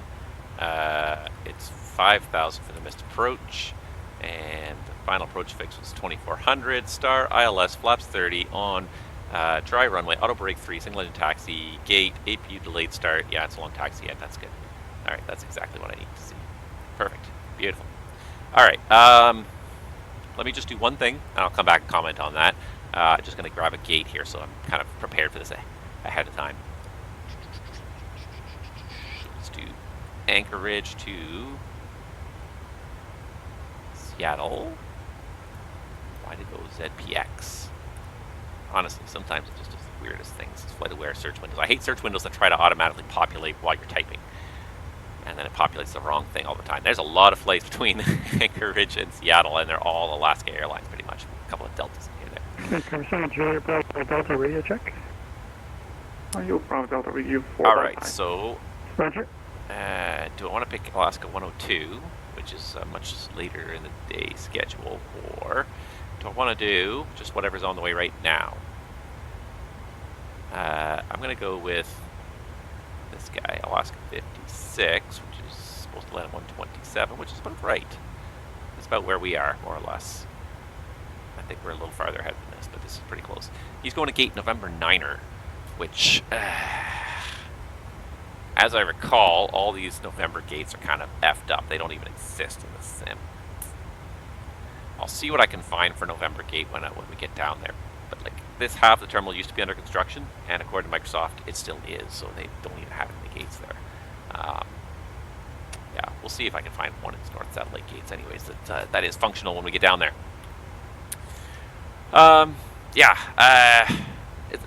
It really is these days. It's all about risk mitigation, identifying risk and threats, and what can we do to mitigate it. And we spend a lot of time in the flight deck. Most of what we do in kind of the day-to-day is fairly routine and formulaic. As you can see, I kind of went through the approach briefing. I talked about the stuff, but today you want to talk about the threats. So what are the threats? The threat is it's an alternate missed approach instruction. It's not what's published. It's something different. So how can we reduce that threat? Well, I did two things. First of all, I put it in the box as best I could. I couldn't get rid of the intercept leg, but I got rid of the waypoints that are no longer valid. I put the pane VOR in there, so I'll be able to really quickly put direct pane because it'll already be kind of preloaded in there. The other thing I could do to mitigate that risk as well is I could write it down. And if I was a smart person, and if I was sitting in the real airplane, I probably would. I'd probably write it down on a sheet of paper, make sure that was in front of me so that I could just glance at it and say, oh yeah, 2,000 feet, direct pane, 5,000. And just have that there. So mitigate that risk by having the instructions in front of me and having it partly programmed in the box. The MEL, the RADL today, that is a huge threat. Not having not allowing us to not have auto thrust on final, which is something we kind of come to depend upon. So I turn to the FO and say, okay, so we're not going to have auto thrust on this approach. I'm going to call out the speeds I'm targeting. You're going to set them for me and call them if they're not working out. If the speed's running away, then the speed's not within plus or minus 10 knots of my target speed, tell me right away. I might even say plus or minus 5 knots, just so I have awareness that things are not going according to my plan, because there's a lot of stuff going on final. It's hard enough to manage the whole operation, but monitoring the speed and managing the speed sometimes can just sort of put you past your workload limit. So I mitigate that by, first of all, talk about it right now so that we're aware of the situation, and I'd say please monitor more closely than usual on the speed. Call any deviations plus or minus 5 knots. We won't consider it an unstabilized approach, but at least I'll be aware of the situation and have time to recover it. Any untoward speed trends, anything like that. So we talk about it, by talk about it, sort of making sure we're both aware of what the targets are, what the expectations are. And I'll probably try to have the speed stabilized a little bit earlier than usual in final, just again to sort of make sure I have a chance to get the power setting nice and stable, so I can focus on flying that last 1,000 feet. I'll also mitigate it by probably leaving the autopilot on maybe a little longer than usual, so that I don't have the added mental burden of actually flying the flight directors as well. I'll be able to focus slightly more of my energy on the speed and just monitor the flight directors until we get a little further down on final. Those are the two big risks. Terrain is a risk as well, anytime you're operating pretty much on the West Coast, but Seattle is definitely a risk. There is high terrain east of the field, so first of all, make aware that anytime if we're on approach or on the go-around and we think we're getting into a bad situation with terrain or whatever, just turn to the left, turn west, and that will get us away from the high terrain. The other thing we'll do to mitigate that is, of course, we will leave the terrain up here. I don't see too much convective weather, so we don't need the weather radar, so we'll definitely leave the terrain awareness displays on. So we mitigate that risk. What other risks? Trying to think of identifying risks, threats that we're going to deal with. I can't think of a whole lot else right now, but that's one of the bigger parts of the briefing oftentimes is not just going through here's what you're going to do, but what are the unusual things that are going to catch us up today and how we're going to resolve that. So hello, generic Microsoft Flight Simulator scenery, because I'm not allowed to access online services anymore. And I'm pretty sure it's because they botched something, they glitched something, because I was disconnected from the internet, and I think something got botched. So I think this is all just default non-live stream scenery, which means Seattle is going to look like garbage when we get there, unfortunately. I hate to say it, but Seattle's going to look like garbage, I think. It might be preloaded on my computer, but I think it's going to look like garbage. As it is, it looks... It's like we're flying back in the P3D world now. Just a whole bunch of cheap land classes is all I've got now. Oh, it really disappoints me. I mean, what are you going to do? I can troubleshoot this, but I'm not going to be able to troubleshoot this midstream because I'm afraid that if I try to sign out of my Microsoft account, try to sign back into it, it's just going to shut the sim down. You have to have a Microsoft account to fly Microsoft Flight Simulator. Yeah, I feel like as soon as I hit try to disconnect and relog in, it's going to completely kill the session. So we'll finish the flight, and then I will troubleshoot this after the stream's over. It just annoys me. I'm pretty sure that Microsoft botched it. They glitched something on there, and maybe because I was temporarily disconnected from the internet, but this is a system that should be resilient against temporary internet outages. It shouldn't cause connection glitches just because you were temporarily not connected to the internet. Oh, it looks terrible now. I don't think there's any trees being planted on it at all either. Oh, back to the P3D era. Well, what are you gonna do? Not much you can do. My two options are continue the stream and figure it out later, or end the stream early and figure it out now. We'll finish this because we got other things to do. So yeah, a pilot's life. Things have moved along in a pilot's life. As I said, this is it. This is the end. This is our last scheduled flight for this season, and I think this is going to be my last flight with Alaska. I've enjoyed flying for Alaska, but it got very repetitive. Everything's based out of SeaTac, so every second flight is either in or out of SeaTac or in or out of Portland. So I like those two airports, but I'm tired of going to them constantly. I really want to change it up, so I think it's time to change things up. So that's what I'm going to do. So as you can see here, on this inbox, I'm going to take a little bit of a risk. And the risk is more streaming-wise than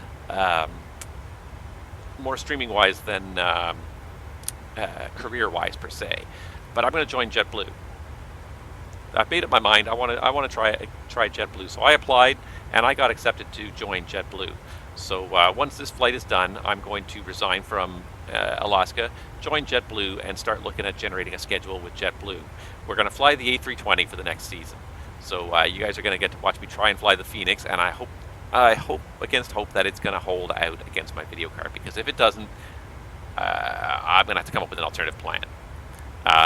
And the way I see it is I really kind of have two options. If it doesn't work out with JetBlue, oops, didn't mean to click that. If it doesn't work out with JetBlue, I have basically two options. I can try and get through the career offline, because the A320 flies okay, but I'm just worried that with an extra 2 or 3% being stolen as overhead for my streaming software, it might push my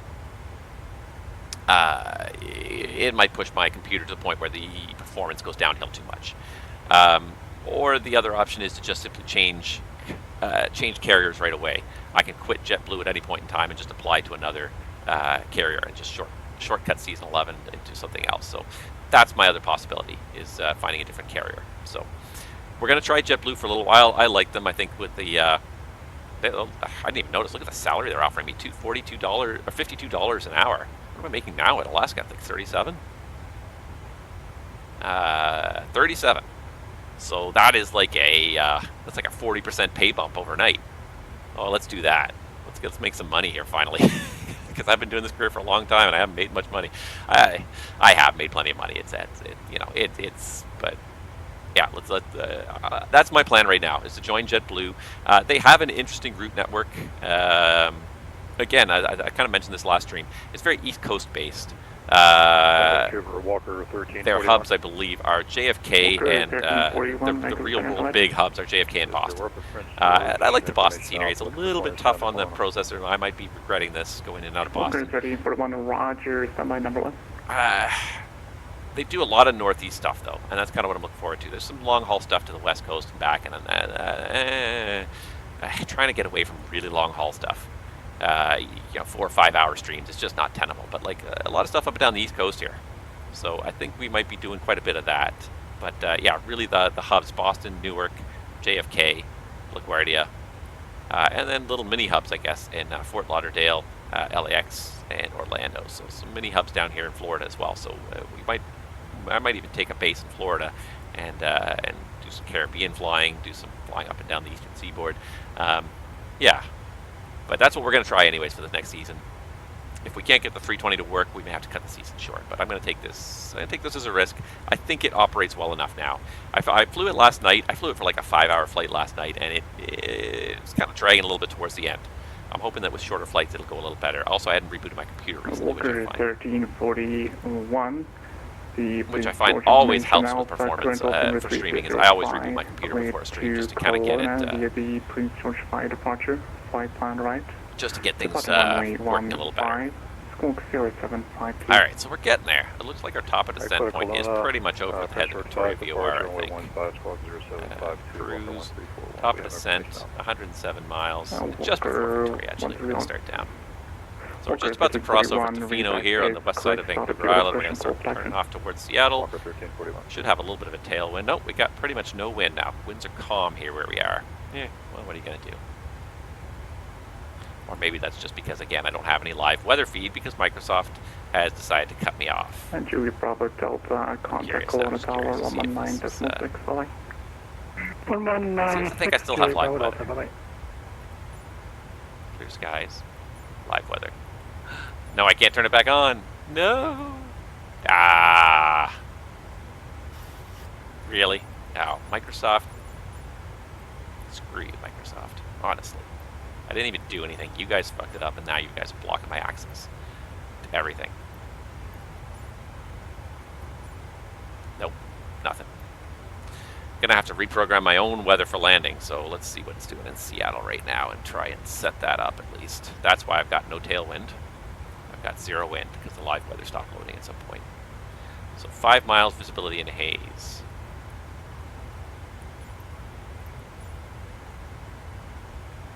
Scattered at 3,500, so let's do scattered clouds. So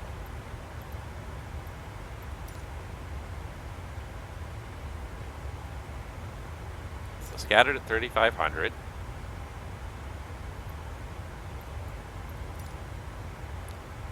Wind. Wind speed 010 at 5. Light winds. Alright, so wind from 010. Sure, 5.2, close enough. I don't think we need to worry too much about decimals. And then, how do I change visibility? Can I not change visibility? I don't think I change visibility. There's also should be weather settings for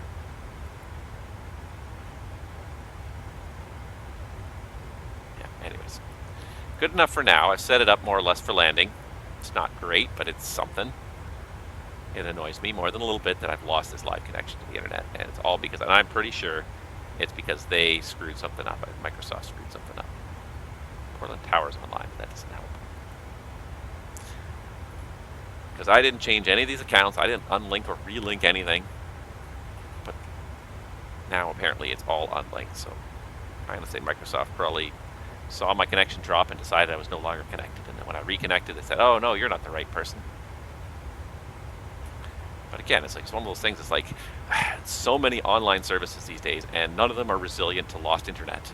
There's just an assumption by almost every single company out there nowadays that you are online 24/7, and if your internet drops off for more than about a half a second, that they don't even know what to do with you.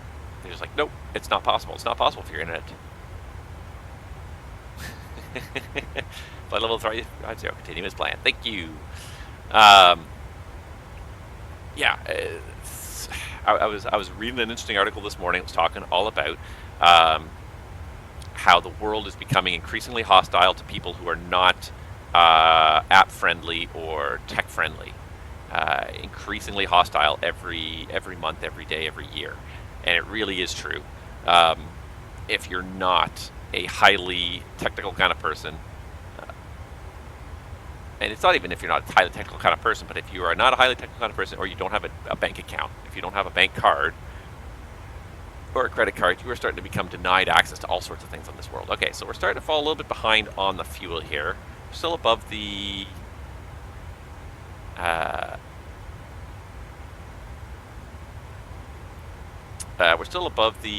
planned minimum, but we're not above it by a whole lot anymore. But we're also almost at our top of descent point. We're only 1 minute behind. We're not losing too much time, at least, so that's good. Maybe in 60 years I'll be a C1, yeah. I'm just annoyed with Microsoft right now because it kicked me off their server because apparently my account is linked to something else now for some reason, which I don't even know how that happened. But I got a message midstream that said that I'm no longer allowed to access online services for Microsoft Flight Simulator because my account is no longer linked properly. Which I'm sure that something happened because I was momentarily off the internet for like 10-15 seconds. My stream dropped, my live streaming stopped, and then it didn't. And then when it came back, it said that I was connected under a different Steam account or something like that. And I was like, how does it even think that? Like, and now it says that I have to file a support ticket just to get relinked, potentially. Which I'm hoping that is maybe just a glitch, and maybe when I restart the sim, it'll figure it out. But yeah, I'm going to do a full reboot and try and get it back online because it really annoys me. Now I have nothing but default land classes. I have no satellite scenery anymore in my sim. This is the first time this has happened in a very long time. And I've lost internet connections before, but like the internet is working. Obviously, I'm streaming to you guys. It's just that for some reason they kicked me off the Microsoft online services. I don't even have live weather anymore. I had to program my own weather for landing. Really annoys me. Become dependent on these things. But that's exactly my point. We've become so dependent. Walker 1341 array the taxi. We can take. We've become so dependent on these online services, and I think about this. I think about the smart home. The smart home is really not a smart home. The smart home is a remote home. Is what it is. It's not a smart home by any means. A smart home would be a home where all of your automated systems and electronic systems are managed in-house. If you lose your connection to the internet, your smart home suddenly becomes dumber than a normal home because now all of a sudden all this stuff doesn't work. Your light switches don't work. Your remote doorbells and door locks and cameras and all that stuff don't work if you lose your connection to the internet because it's not internal. So they're not very smart. In fact, I would argue that they're really quite anti-smart. Smart is it's a wonderful adjective people love to put on every device, and it's not, in most cases, it's not very true. The whole idea of the original smart home was that you would have like a lot of automated features within your house, but they were managed within your house. And if you lose your connection to the internet, your house will still function. But most of the modern smart homes will not function if you're not connected to the internet. If somebody cuts your phone line or whatever. All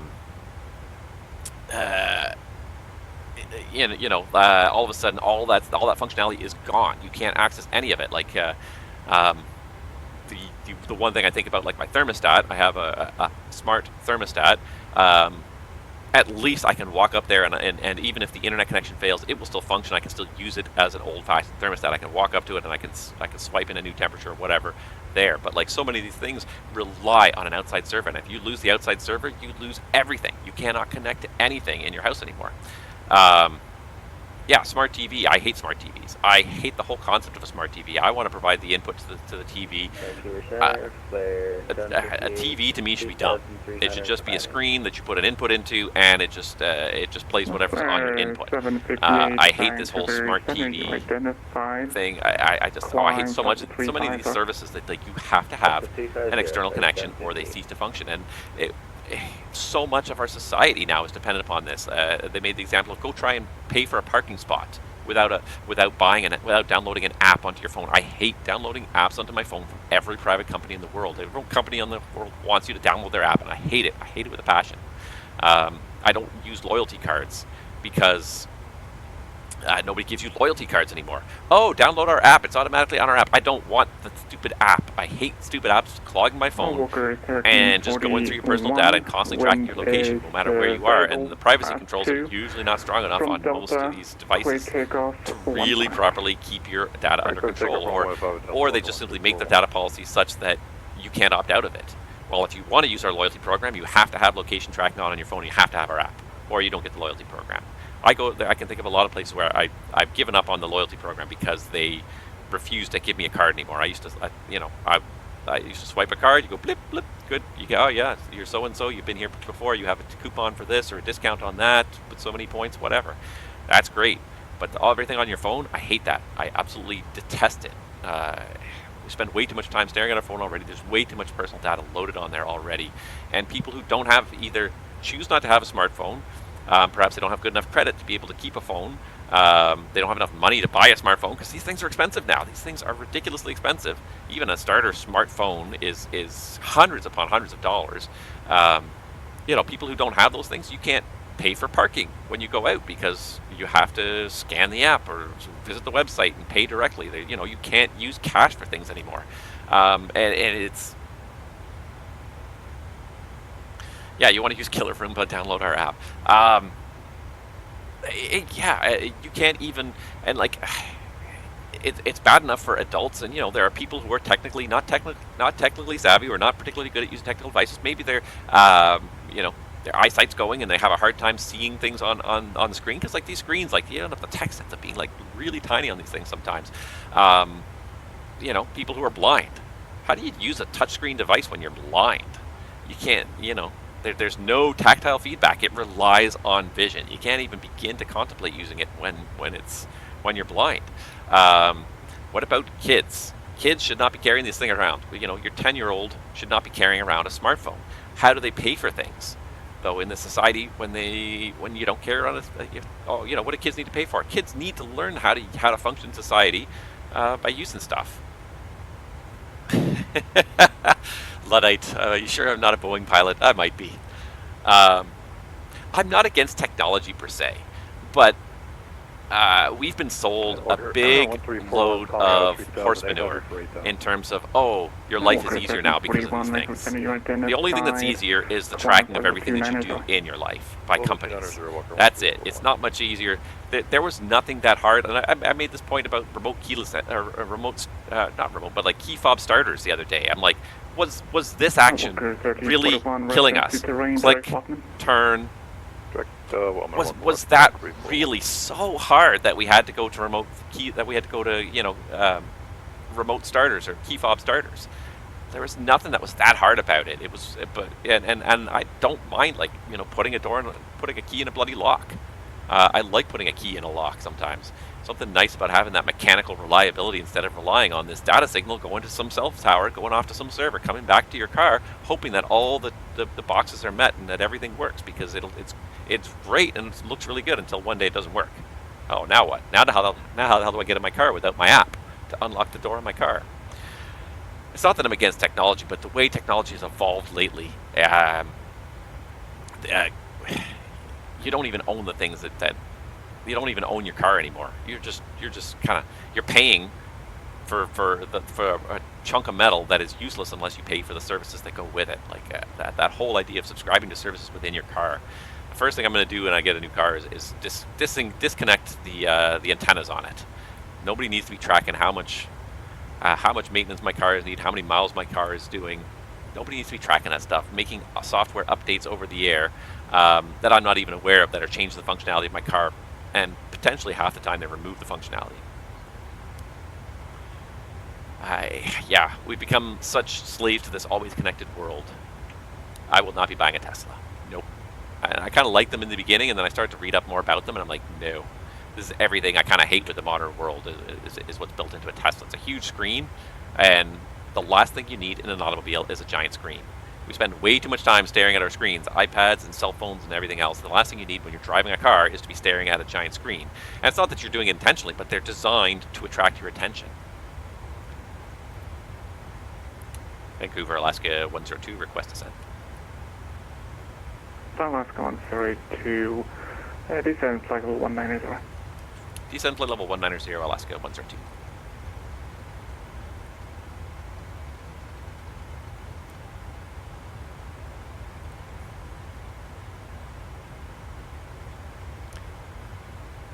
Alright.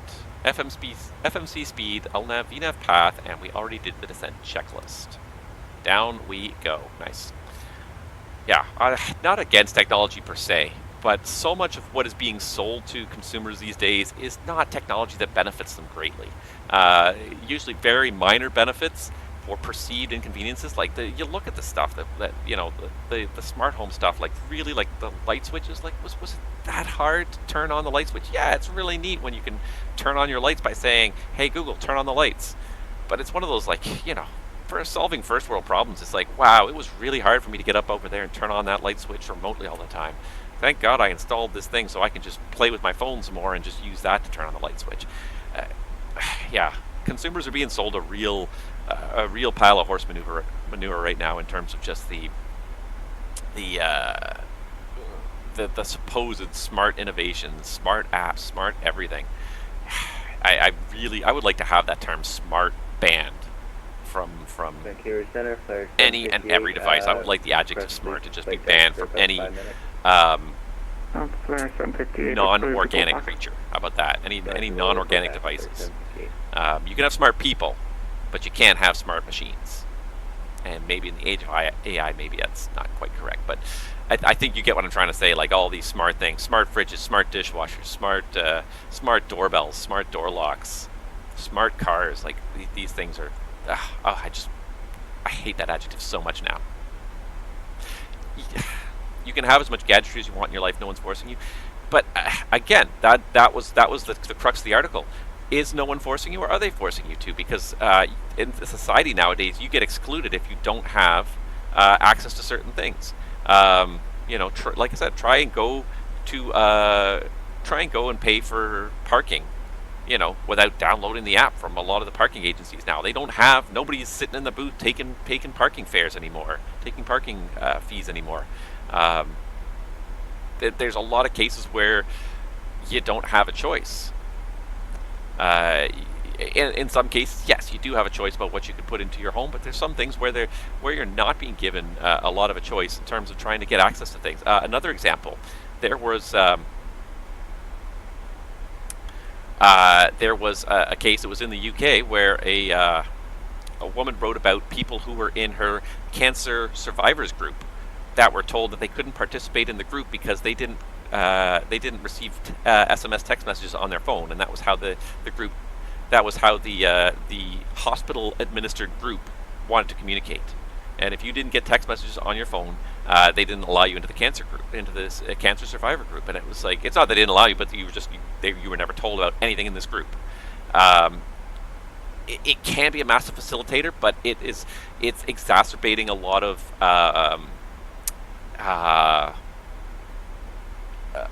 the inequalities in society. The people who have the technology and can get access to all these things, great, but what about the people who can't get access to technology? What about the people who can't afford a new smartphone and their smartphone breaks? My smartphone broke, you know, and I don't have the money to replace it with a new one. So now I can't get access to my bank account. I can't get access to, you know, I have to go to the bank to get access to my bank account, and half the bank branches are closed because nobody wants to use them anymore. You know, yeah, like in theory, you should be able to avoid these things, but like there's so many places, I've been to places that don't take cash. I literally went to a coffee shop one day while I was running, and I was going to get a cup of coffee just on the way back to the hotel after I was done running. So I shoved like $10 in my pocket and my room key, and that's it. I don't like to bring my whole wallet when I'm out running. I don't like the extra weight bouncing around, so I had $10 in cash and my room key, and that was it. And I go to the coffee shop and I ordered a coffee, and then I offer her the $10 bill, and she's like, we don't take cash. And I'm like, well, this is it. You can pour that down the drain if you don't take it, because this is what I have. This is how I pay for things.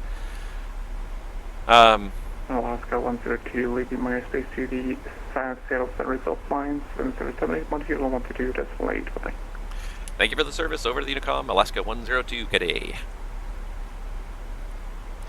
I'm not against technology per se, but the way that it's being forced upon people, and people are being excluded if they are not using all this technology. Yeah,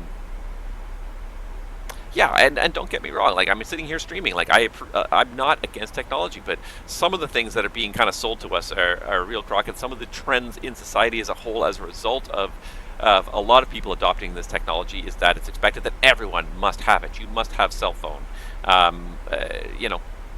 Another example is Canada's Wonderland, which is a massive theme park. You can't get in on a season pass without the app. I don't even know if you can buy a day pass without using the app and having the app on your phone. So what do kids do when they want to go to the park? What do 13 and 14-year-olds do when they want to go to the park by themselves? Because when I was a kid, we used to do that. When I was in high school, I had season pass. It was a physical pass, and I carried it with me, and a little credit card thing, and I'd go to the park with my friends. I wouldn't need to have my parents with me. I didn't have a smartphone until I was well into my 20s. At the time, I didn't even have a flip phone. I'd tell my parents, I'm going to the park. I'll be home tonight at 8 p.m. or whatever. Take the bus, go to the park. You can't do that now. You have to have a device to have the season pass loaded. And there may be legislation, but the other thing is, like, because so many people use the technology-based applications, the options to not use it are becoming few and far between. Think about this one. If you don't own a cell phone, how do you make a phone call when you're out in public? Because everyone has a cell phone, payphones have become a thing of the past. Like, they're basically almost non-existent. I can't remember the last place I saw a payphone, to be honest. And I'm not saying that that's a bad thing, but that does potentially exclude people. Maybe people who cannot afford a cell phone. Well, great. Now you just don't get to make phone calls in public. You got to wait till you get home and use your landline at home.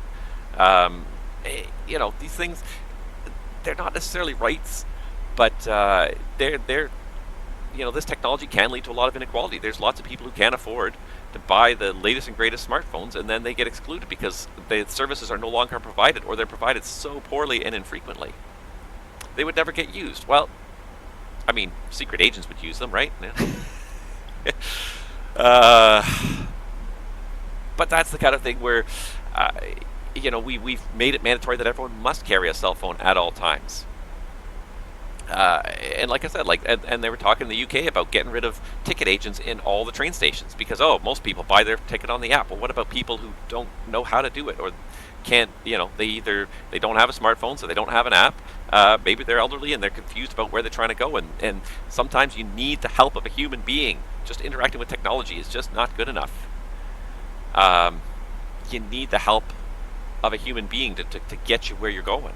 I need to go to this station, and the human being can look it up and say, yes, I know how to get you there. But sometimes trying to fight with the technology, and some apps are great, and some apps are not. I've seen good transit apps, and I've seen bad transit apps. Good transit apps that kind of help you get where you're going, and they're really obvious and easy to use. And you get other apps that you're like, I don't understand how to use this. I'm technologically inclined, and I still don't get how to use this app. Like, bad user interface design, you're still a slave to it.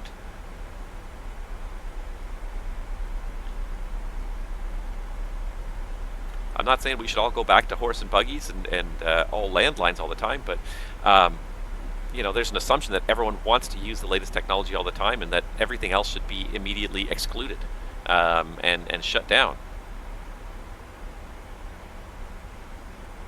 And I think kids are one of the great examples of people who are not necessarily, it's not that they can't use the technology, but they don't have a personal device. I think about some of the messaging services that you can only use if you have a personal device with a personal phone number. And, my kids don't have a personal phone number. Should they not be allowed to send text messages to their friends? Should they not be allowed to communicate with their friends? It's not every messenger service, but some messenger services are like that. It's an assumption you must have a phone line, right?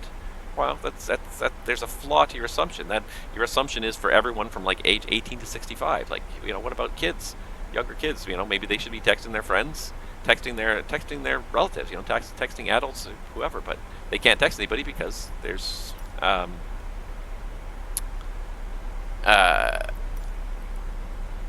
am I trying to say here? But they can't text anybody because they don't have a personal phone number, so they can't even set up these text apps. And I'm not necessarily against that per se either, but it's kind of an example. Like I said, like cash, like kids paying cash. You can't even go to stores half the time and pay cash anymore. They look at you weird when you want to pay cash. And it's like, yeah, you kind of have to accept this. But the assumption is that everyone wants to pay with the digital thing. Well, what about kids who don't have a bank account yet? You can't. Oh, you can't possess a bank card until you're 12 years old. What if my 10-year-old wants to go and buy candy at the store? Guess I can't do that anymore. All right. Anyway, that's enough ranting about that. I think you got my point on it anyways. If you disagree with me, that's fine, and I appreciate healthy debate. I just think that there's times where there's way too much technology. Yeah, don't even get me started on the social media aspect with kids and adults. Social media is just as damaging to adults as it is to kids. We just look at the adults and just sort of, we dismiss them as well. They're assholes anyways. Oh, now I said a bad word. Transition, set altimeter 2991. Ugh, land class scenery. So disappointing. 2991. Set. Passing. 15,100. Gosh darn you, Microsoft, and your stupid now sources. And here is another. And isn't this like just the perfect example of, because there was a glitch and Microsoft decided I don't have access to their online services. My Microsoft Flight Simulator looks a lot worse than it did. And I didn't even do anything. I did nothing. It might have been because I was disconnected from the internet for 10 seconds. How many apps don't work when you're in airplane mode? When you're on an airplane? And apps that you think should work just fine, and you go and fire them up, and it's like, unable to find a connection to the internet. I'm like, show me the data that's already downloaded in the app. So what if you can't connect right now? Show me what's already in there. Autopilot off. That was a mistake. Autopilot I accidentally touched the trim wheel while I was reaching for the speed brakes there.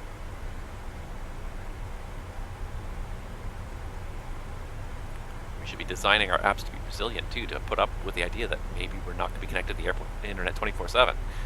As somebody who flies a lot and turns my phone in airplane mode a lot, you very quickly become aware of which apps do and don't work. Not that I'm playing with my phone a lot while I'm in flight, but we do a lot of deadheading around too. So you'll pull out your phone to do something while you're deadheading. You're like, oh look, this app doesn't work unless I'm connected to the internet. That's just stupid. My scheduling app doesn't work unless I'm connected to the internet because it just wants me to verify my user ID before I can even view the information that's already downloaded. It's like, well, if the information is downloaded, it's because I verified my user ID previously. Alright, and let's go 7,000 for the bottom altitude on the star. And I should stop ranting, because the more I rant, the I gotta stop ranting. Alright, we're crossing 270, no, we gotta be 250 at Vegin, so it's gonna start slowing here shortly. There's the decel waypoint. We are well within the 11 to 15,000 window. Get a little bit of speed brake going here. We're on Unicom, right? We are. Just gotta look in the corner of my screen here. Vancouver and Salt Lake Center is all I got within range, so that's not helping me at all. So there's probably a few people coming into SeaTac here. Well, I guess we're gonna see how good it looks once I get down.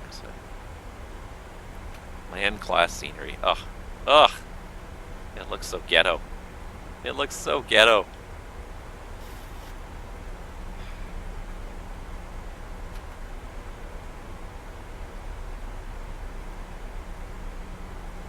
This is the threat with Microsoft Flight Simulator, and this was all the threat all along. Persistent online services. It's like, yeah, I understand, like, the amount of data that they have available to show you in terms of satellite imagery worldwide is way too much for you to download on your computer at one time. I get it, but then you lose your connection for one reason or another, whether it's an internet issue or an authentication issue, and you end up with the garbage anyways.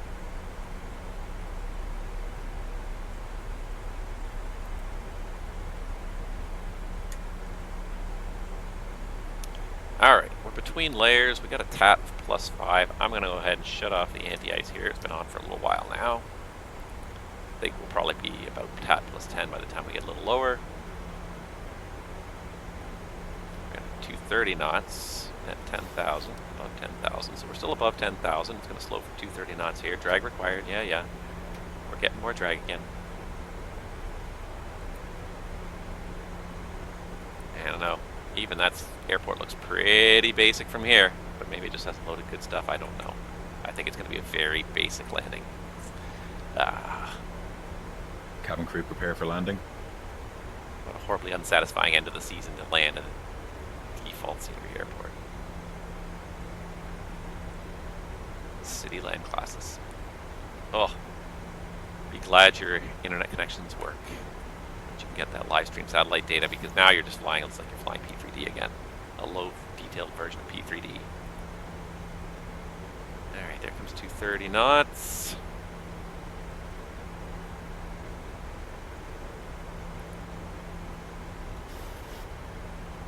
Approach checklist. 10,000.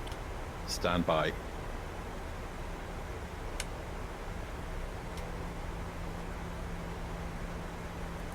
FMC speed. LNAV, Checked. CNAV path. Checked.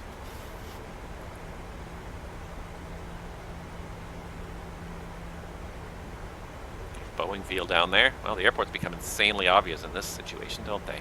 Oh, it looks so horrible. Looks so terrible. Microsoft, you're doing terrible work. Terrible, terrible work. Gentlemen, we'll be arriving at our destination shortly. If you are making a connection to another flight, please see the customer service agent via this flight or video monitors inside the terminal for connecting gate information. For your continued safety, flight attendants will now walk through the cabin to secure it for landing. We'll be collecting all service items, newspapers... Seattle traffic, Alaska 102. We're descending through 9,000 on the left downwind for the ILS runway 34 left. Also, in preparation for landing, please turn off all electronic devices. Stow these devices and list all other carry-on items. Alright, well, we're getting down there. Ugh. Oh, it's so horrible. Please stow your tray tables and return your This is what it looks like at the streaming data field. It's better than nothing, but it's such a shame to have this beautiful airplane, and that's the background that you're looking at.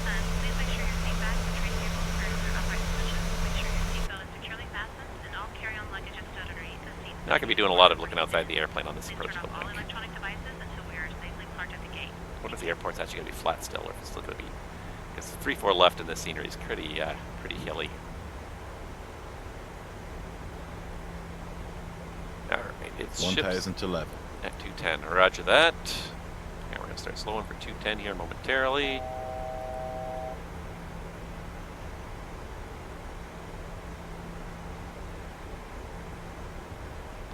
Right across, ships at 7,000, then we'll start down a little lower. MSAs. On this side, so how low can I vector myself?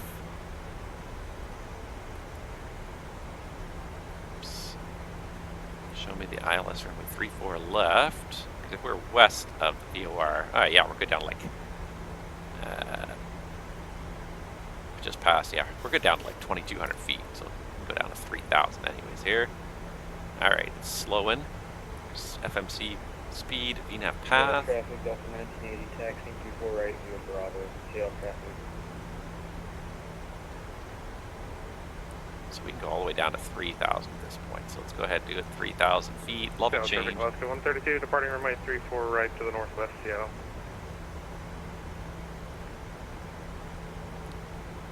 Remember, guys, turn final. I got to take control of the thrust. So this is going to be a little more interesting.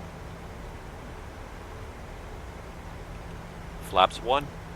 Speed checked. That'll get me a little more drag. Now we got the 210 speed. Flaps 1 set. Josta was above 4,000, yeah. So we can start losing some altitude, please. Get base leg in here in another couple minutes, a minute or so here. So that's a 3,000 foot arc. J-Lon's at 2,400, so probably we're going to kind of square it up right abeam Josta there.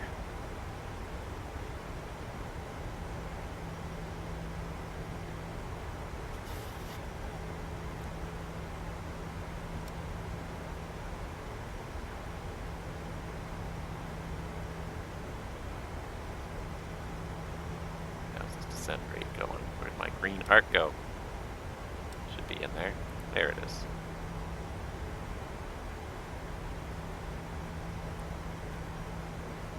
Flaps 5. Speed checked. South traffic, Alaska 132, clear 34 right, departing in the northwest, Seattle. Flight deck. Okay, thanks. Captain, the cabin is secure. Roger. Flaps 5 set. Alright, let's go direct to Josta radial in. So Josta, and the inbound course of 345 works for me. There it is. Alright, we need to be 4,000 or above crossing Josta. This is going to be fine.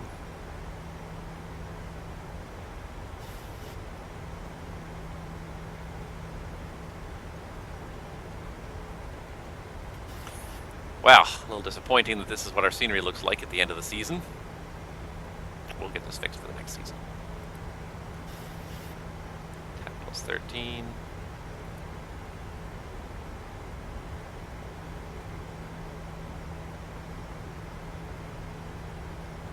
Alright.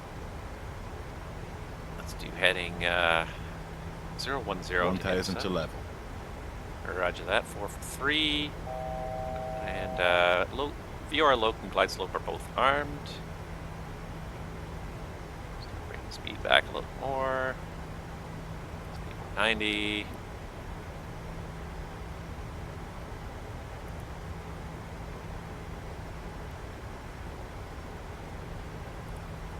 Alright, working out quite nicely.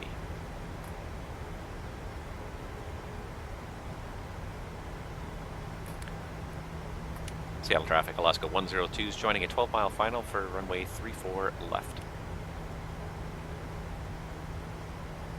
Alright, there's MCP speed, alt acquire.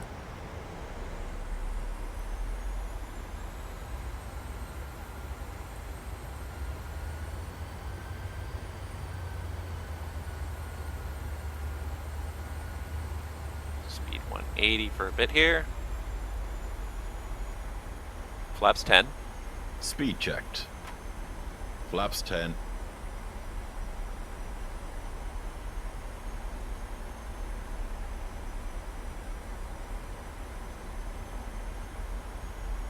VOR Loc. Again, review the missed approach, straight ahead to 2,000, then direct pane up to 5,000. We're going to disengage the auto thrust when we catch the glide slope here, so let's go. Gear down. Flaps 15. Speed checked. Flaps 15 set. Gear down. Gear down. Southwest 1483 is lining up, taking off runway 34 right. There's glide slope. Missed approach altitude of 5,000 feet is set. Let's just get this all set up here, and then we're going to disengage here. 25. Radio altimeter alive. Cabin crew, take your seats. Alright. Speed 170 set.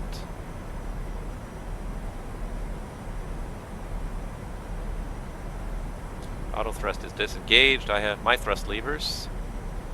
Targeting 170.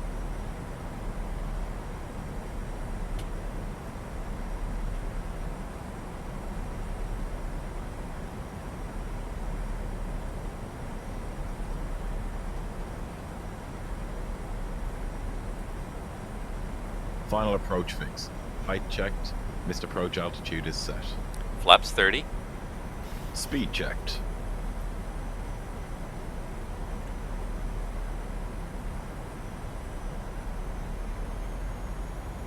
Flaps 30 set. Alright, set the target to 151. Landing checklist. Seattle traffic, Southwest 1483. Landing checklist. Engine start switches. 15 higher for Continuous. 1010,000. Speed brake.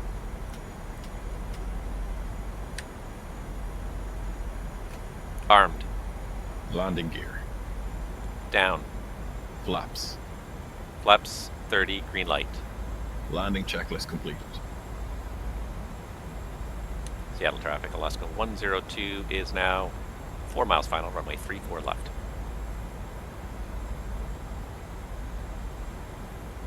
Oh, it's so ghetto. It's so ghetto. Look at the buildings. Oh, it's horribly ghetto. I want my online connection back. You better fix it, Microsoft. One way or another, you better fix it. I put way too many hours into this sim for it to look like this.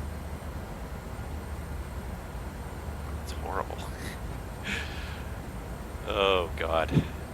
Oh, speed. Correcting. Alright, the runway's clear. I'm gonna hold the autopilot to 1,500 feet so I can focus again on stabilizing the speed here. Feel us pitching up so we don't need to take off. Just a hair of power off. Sail traffic, Delta 1980 departing 34 right to the south. Sail traffic.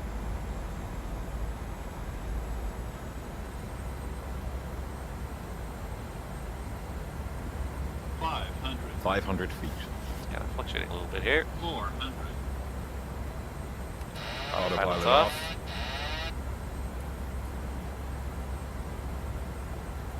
Approaching minimums. Approaching minimums. Roger.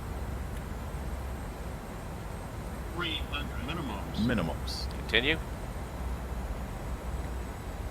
200. 100. 50. 30. 20. 10. Oh, just a little too hard there.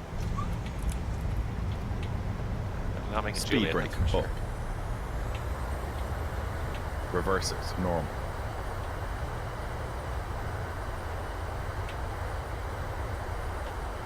Manual braking. Auto brake disarmed. 60 knots.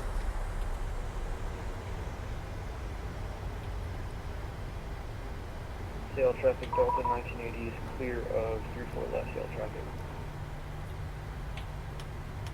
Ladies and gentlemen, this is the conclusion of our flight.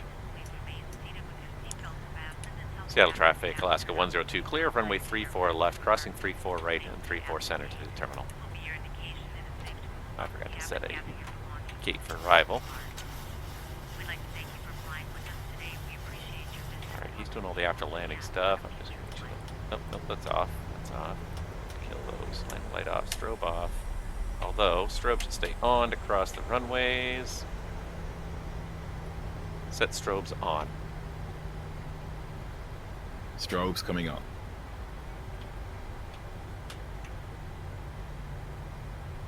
Wow. The scenery is so far out to lunch when you look at it without the stream scenery. Huh. It looks like the detailed buildings are there, though. Yeah. If I look over here, it doesn't actually look too bad. But if I look over there, yeah, it looks pretty bad. Alright, clear on. Clear left. Clear right. Yeah, that's Alaska. 1256 tax runway. 4 right. Good Bravo. Yeah, sure. Seattle traffic, Alaska 102 is clear of all runways taxiing to the terminal. Alright, I'm not going to bother calling for ground services till I can see some of the gate numbers, because the gate numbers also don't jive with real life, which is a little bit annoying sometimes. Well, we made it anyways. Nothing else failed on this flight, I guess. Radalt still failed, but that's okay.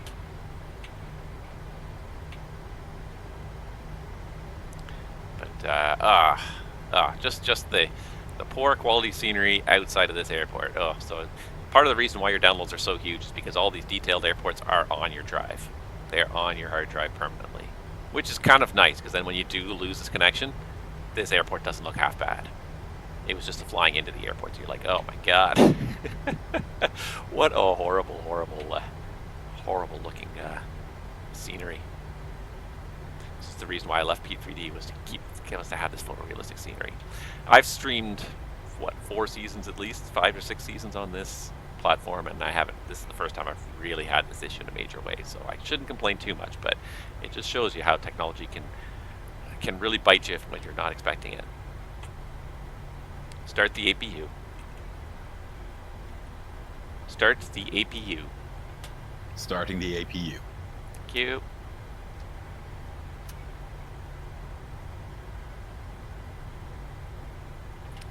Alright, so there's the north terminal, so we're going to try and find a gate, but I got to find the labels for these gates because they're not matched up correctly. So 3 minutes. There's the 3 minutes at least. Somebody taxiing out in front of us.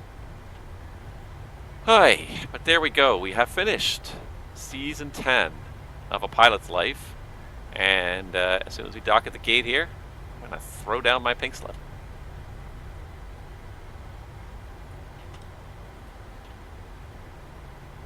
Alright, see, so these are labeled here.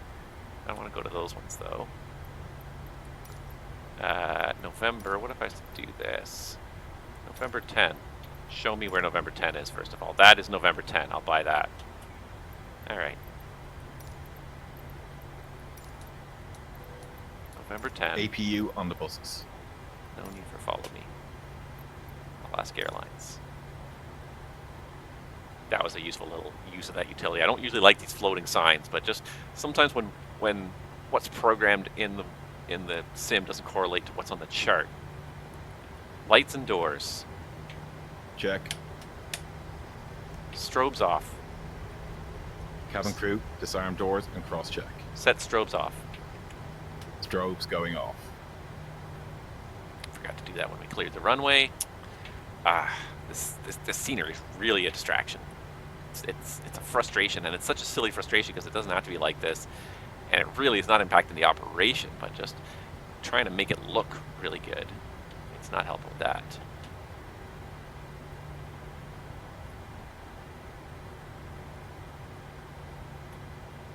All right, how far are you gonna take me in here, buddy? Because I don't want to park that jet bridge at the back door again.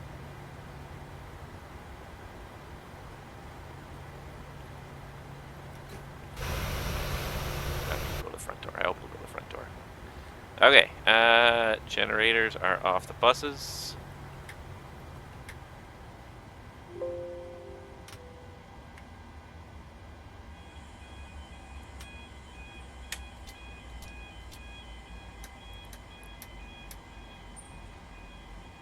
Shutdown checklist. Stand by.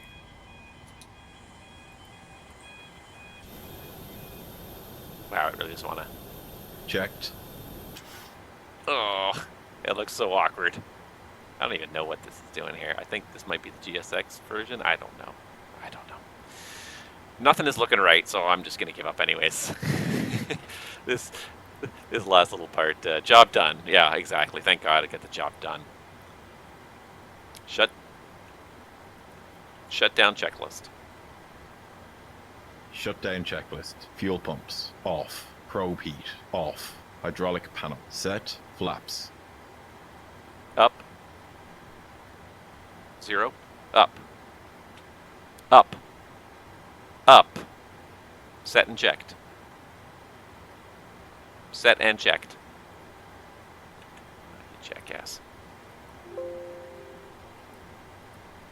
Up. Parking brake. Set. Engine start levers. Cut off. Weather radar. Off. Off. Shutdown checklist completed. Alright. We're here. For whatever it's worth, things are not looking great in the scenery today, but we're here. Requested. This is going to look horrible. These people start getting off, and I don't even care anymore. Because we're done. Goodbye, Alaska. Goodbye, Seattle. It's been nice flying with you, but it's time to move on to something bigger and better. Yeah. That default scenery. And it's not Alaska's fault. It's not Microsoft and Asobo. You guys got to get your act together. But as I said, first we must do this. We must go to flight.